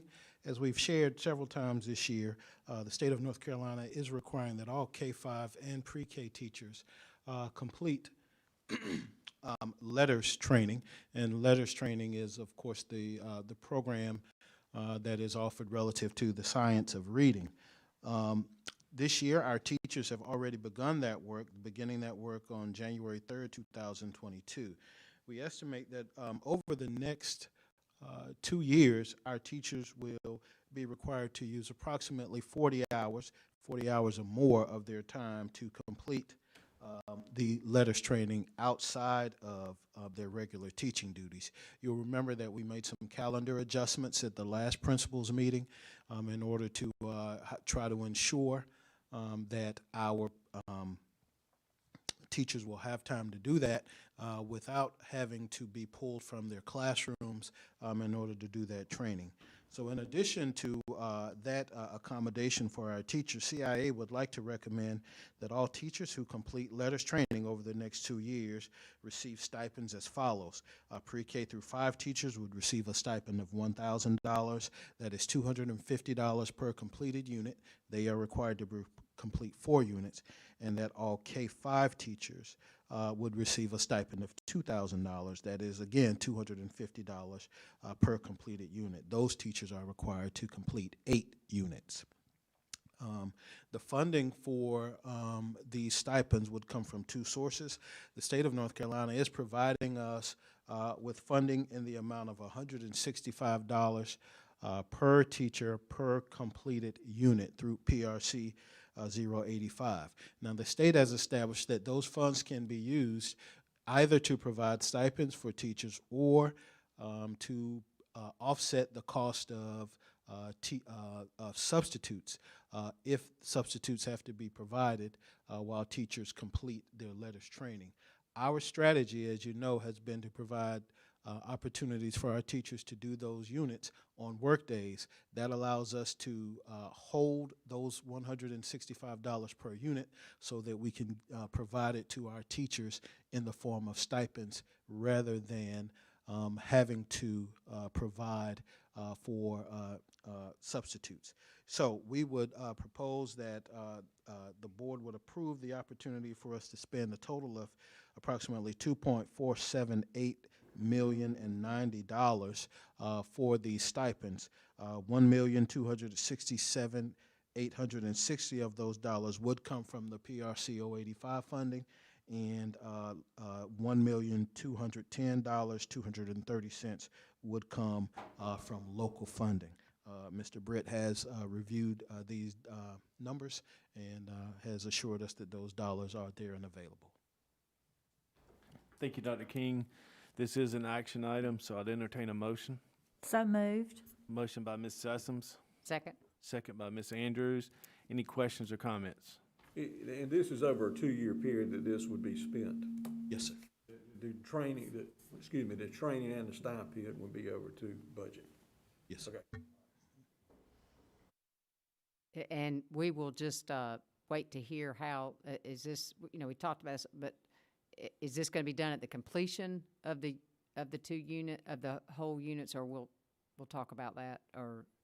I think we will probably sort of deflect to the financial genius to help us think through that as an approach. I think we'd want to do it in a way that's going to be most efficient and most helpful and best for us from a financial perspective, as well as in terms of trying to not overrun our payroll folks. So absolutely, we'll work with Mr. Britt to figure out how to make that make sense and report back to the board how we will operationalize those payments. All right, we have a motion and a second. All in favor say aye. Aye. All opposed, motion carries 7-0. Thank you, Dr. King. Thank you, board members. Mr. Moore. Good evening, board members, Dr. Bracy and Mr. Malone back there, live and in person. Good to see you, sir. We talk a lot, but oftentimes on the phone and not in person. So I do have 2 items tonight. My first one is the surplus of a small portion of the school site at Cooper Academy. Development adjacent to Cooper Academy, Academy Point has requested to purchase an additional portion of the vacant property at Cooper Academy for $16,500. We sold 6.71 acres to them back in 2019, but due to some additional stormwater requirements, they have a need for purchasing an additional 0.55 acres. It is noted on the survey in the board pack. Next slide, please. That yellow box up there, which is kind of in the back corner behind Cooper School. We have viewed the request, concluded that the property is not needed for public school purposes and should not have an adverse impact on the current or future of Cooper Academy. So therefore, the recommendation is for the Johnston County Board of Education to declare the property surplus and not necessary for school purposes, and authorize the superintendent to offer the property to the county of Johnston per general statute. If at that time the county declines to purchase the property, administration further requests that the property be disposed of pursuant to the upset bid process. This is for action. Thank you, Mr. Moore. I'll entertain a motion to surplus this small portion of property at Cooper Academy. Motion by Mr. Byrd. Second. Second by Mr. Johnson. Any questions or comments?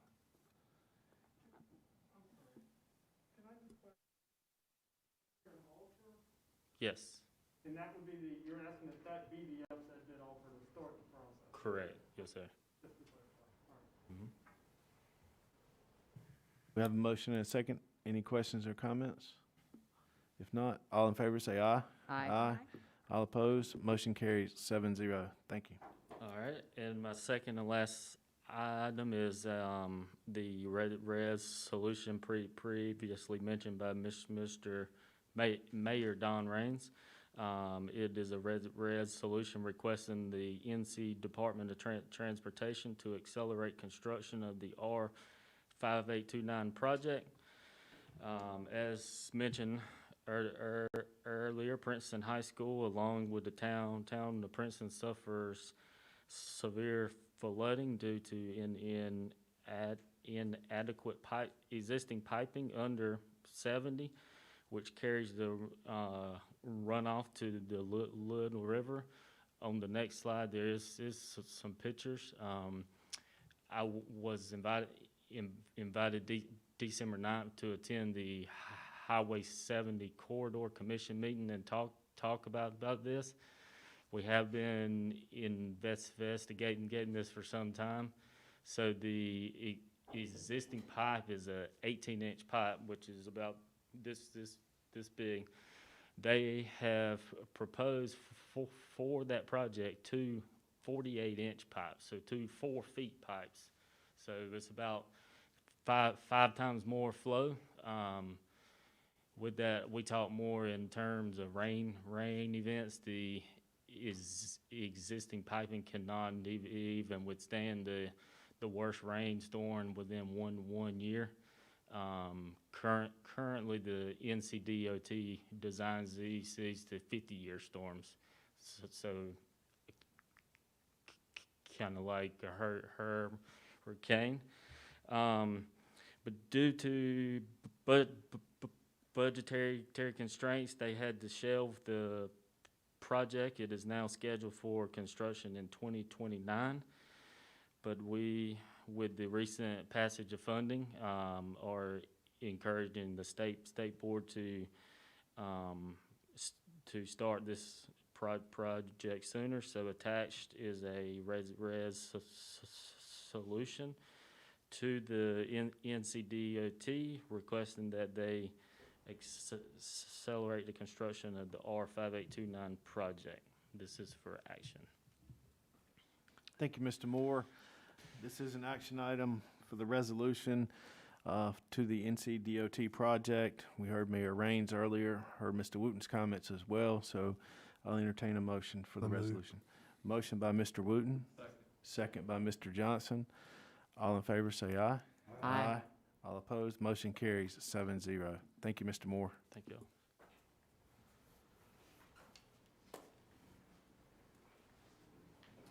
Mr. Britt.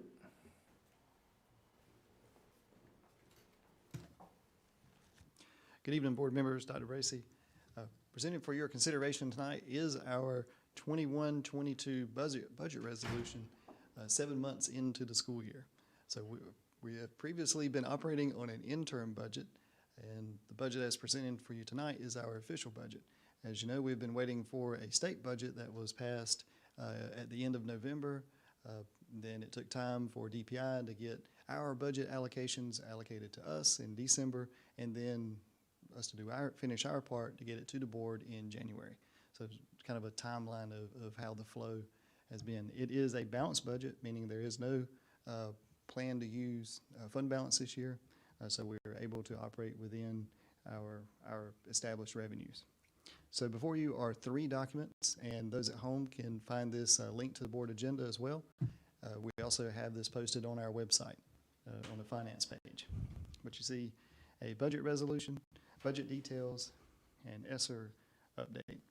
So when viewing the budget details page, which is the page I recommend everyone to look through and begin with, you'll see a whole lot of red in there, and that red is a decline in funding from last year to this year. Now that doesn't mean the final budget is going to be a decline in funding. That just means the initial budget that we have for you today. So there's still several things that have to take place this year to get the budget allocated to where it is. So once all of that is done, we do not anticipate any actual funding cuts to the budget. So just point is just to try to clarify why you see so much red in there. It's just the budget is a living document, and it grows and moves throughout the year. The other point I'd like to make is that enrollment is up. In fact, we have the largest positive variance among all school districts in the entire state of North Carolina, meaning we had 683 students more that attended this year than what we were funded for. So there was no other school district that I could find that had a greater or a larger number of students. Most schools were underfunded or had more funding than what they had students for. We were the exact opposite. So there was only a couple of school districts like us in the state that actually had more students than funding. And so we have submitted that request to DPI for additional funding for those 683 students. That funding will depend on the state reserve. So how much money that DPI has left over after all allocations are made. So our enrollment went up this year, not down. That is correct. Yep, I think our total enrollment, and I'm pulling this off the top of my head, is about 1,200 students more than what we had last year. Yeah, that's what I was thinking. And it's about 683 students more than what DPI projected for us to have. So almost right. an So entire our school. funding went off the projections that DPI had. We surpassed that, but also within that, we are 1,200 more students in our school system right now than we were last year. Yes, ma'am. So, I'm we're on the same pace of a school a year growth or more. And that has been the trend for the last 15 years. I mean, about a school a year. And I find it interesting that we are one of the few, if not only, school systems in the state that saw that kind of growth in our student population. And this growth is based off of, is this our current enrollment? Is this our enrollment after the first 10 days, or? I used our month 2, so our second month enrollment. That's usually when kind of the dust settles. Right. Usually, and so that's also what the state uses whenever they look at our funding. So I always say, DPI giveth and it taketh away. If you have too many students or beyond what you're funded, DPI can pull that from you. They use the best one of 2. I use that same methodology to submit a funding request. So the point in time is the second month or whatever day of the second month that you selected. That's right. And when we look at our enrollment, though, if somebody asks what's our enrollment today, and then somebody asks our enrollment a month from now, if we've had students to leave our district, we subtract those students from our enrollment. Mm-hmm. Now that doesn't deal with our funding because you had a point in time for funding, but our live data, Mr. Hicks is here, our live data would show those who have left us as well as any that might have come. Yes, ma'am, that is correct. That is the net of additions and subtractions. Yes, ma'am. So and it's good that we have the expert. We have the expert in the house to answer any enrollment questions. Finally, everything that you see before you is posted on the website. There is a details page that has lots of notes to it, and I'm happy to answer any questions that you have. Any questions?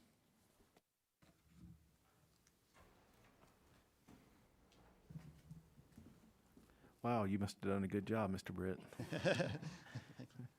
So this. He's answered all along that everything we've been spending is within our budget. That's right. That's right. That's right.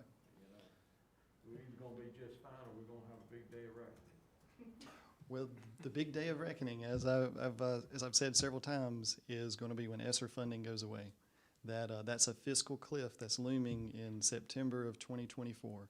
So there's some pretty big ticket items that we are currently funding with ESSER that if we don't receive either state or local funding to replace it or federal funding to replace it, we're going to, that day of reckoning will come.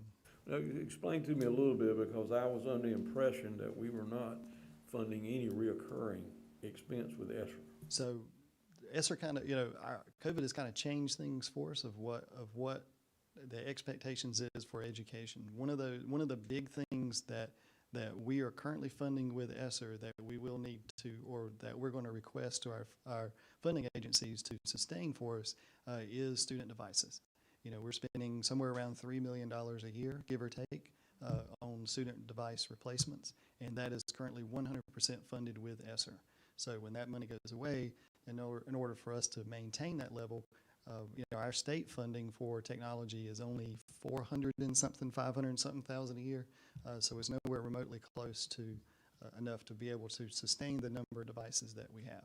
So if we want to continue to operate the way we have, or, with having devices for students and technology in the classroom, that's probably the number one thing with ESSER that will be a challenge.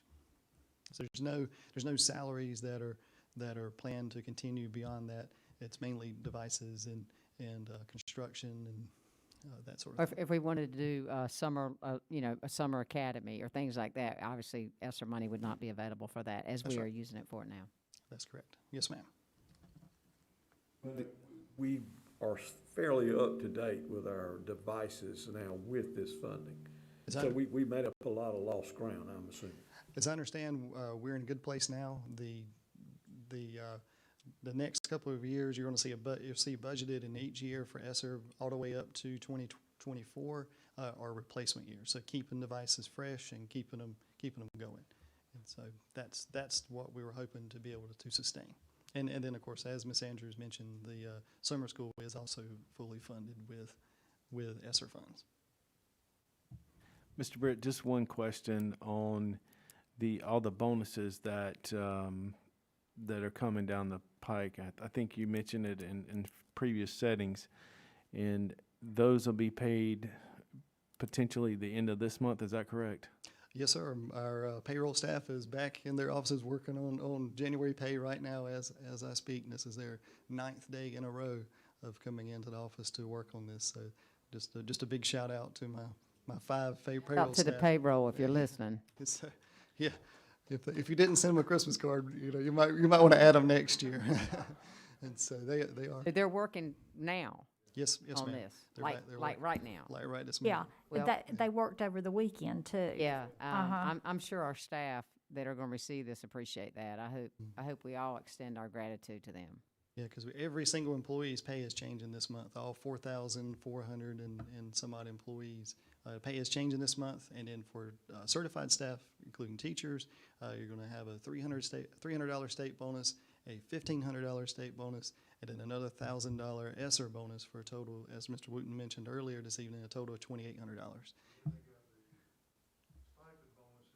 And then that's right. And then February is the retention bonus, as Mr. Wooten just mentioned. And in the middle of all that, they're doing tax records. We do, that's right. We do 1095Cs, we do W-2s, 1099s, NC5Qs, all that gets done this month. This is a busy month. Sir? That's right. We appreciate all their hard work. Please let them know that. And without them, all of our employees would not be receiving these bonuses as well as other things. So we think that group of 5, especially you leading that group as well. This is an action item. We have a motion and a second. So moved. Yeah. All in favor say aye. Aye. Motion carries 7-0. Thank you, Mr. Britt. Thank you.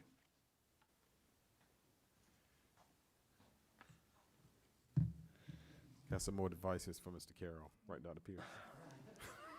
Yeah, I will, in my second item, I will let Mr. Carroll know exactly more about the devices, because we're not there yet, sir.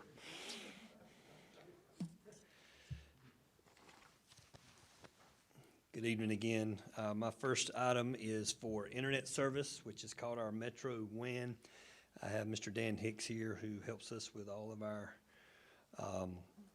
RFPs, and so tonight, board, we are requesting you to approve a new internet provider. The cost will be provided through its E-rate eligible to receive 70% discount, and the remaining 30% out of pocket costs are covered by state funds. Just so you all know, this came in at a $241,000 annual savings a year over our current contract.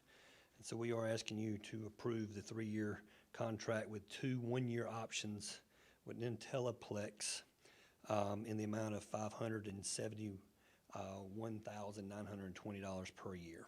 Is that price after the 70% discount or No, that is prior to? That's prior to Okay. our Okay. discounts. So how much you say we're saving a year? 240. This contract is 241,000 annually less than what we have in the past. There's the money for your laptops. Any variation or differentiation, any variation in service? No, they have certain specs they have to meet by the RFP, and so it should just be just as good or if not better. Yes, actually better. At the district level, we're going from a 10 gigabit circuit to a 20 gigabit circuit, but the schools will remain the same at 10 gigabit. I'm gonna nod my head like I understand. Go. Means there's a lot of things running really fast. Yeah. So this is an action item. Entertain a motion to approve. So moved. Motion by Ms. Sessoms, Second. second by Ms. Andrews. All in favor, say aye. Aye. Motion carries 7-0. Thank you, Dr. Pierce. So our next action item is technology and devices. And just so you all know, we have been for several years unfunded at all in technology with no funds coming to it. Currently, Johnston County Public Schools has 7,647 PCs and laptops that are in need of being refreshed, meaning the models are 2017 or older, meaning 76% of our assets are outdated. Furthermore, of our 52,009 Chromebooks, 18,000 of them are needing to be refreshed by December of 22. So that's 34% of that. And so tonight I bring to you an RFP that we did for 2,950 laptops and docking stations for our teachers and school support staff. You see the total cost there of $2 million, not to exceed 2.45, and this purchase will be done in 2 POs, one for 2,850 laptops and then another one for 100. And the difference is that the teacher laptops are 1 specs, and then the other laptops are for our assistant principals. They are called a 2-in-1 touch, so they can walk around and do observations, classroom walkthroughs that we need to be doing. And furthermore, just so you know, we applied for some ECF funds and are pending an award that they're going to give us $400 on each of these devices. So we were able to save a little bit of the ESSER funds we had originally thought we were going to do. However, they are still needed for the 76% that need refresh devices. And so at this time, this is for teacher laptops and docking stations for school-based staff. And this will, in some cases, replace 1 device where teachers are using 3 devices, where they may have a Chromebook, a desktop, and another device. This will be 1 device that we go with now that can be used in the school. And so we would ask for your approval for this purchase.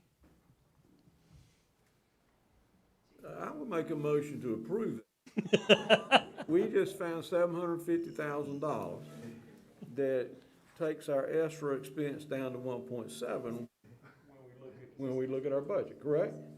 So, you know. So we have a motion by Mr. Carroll.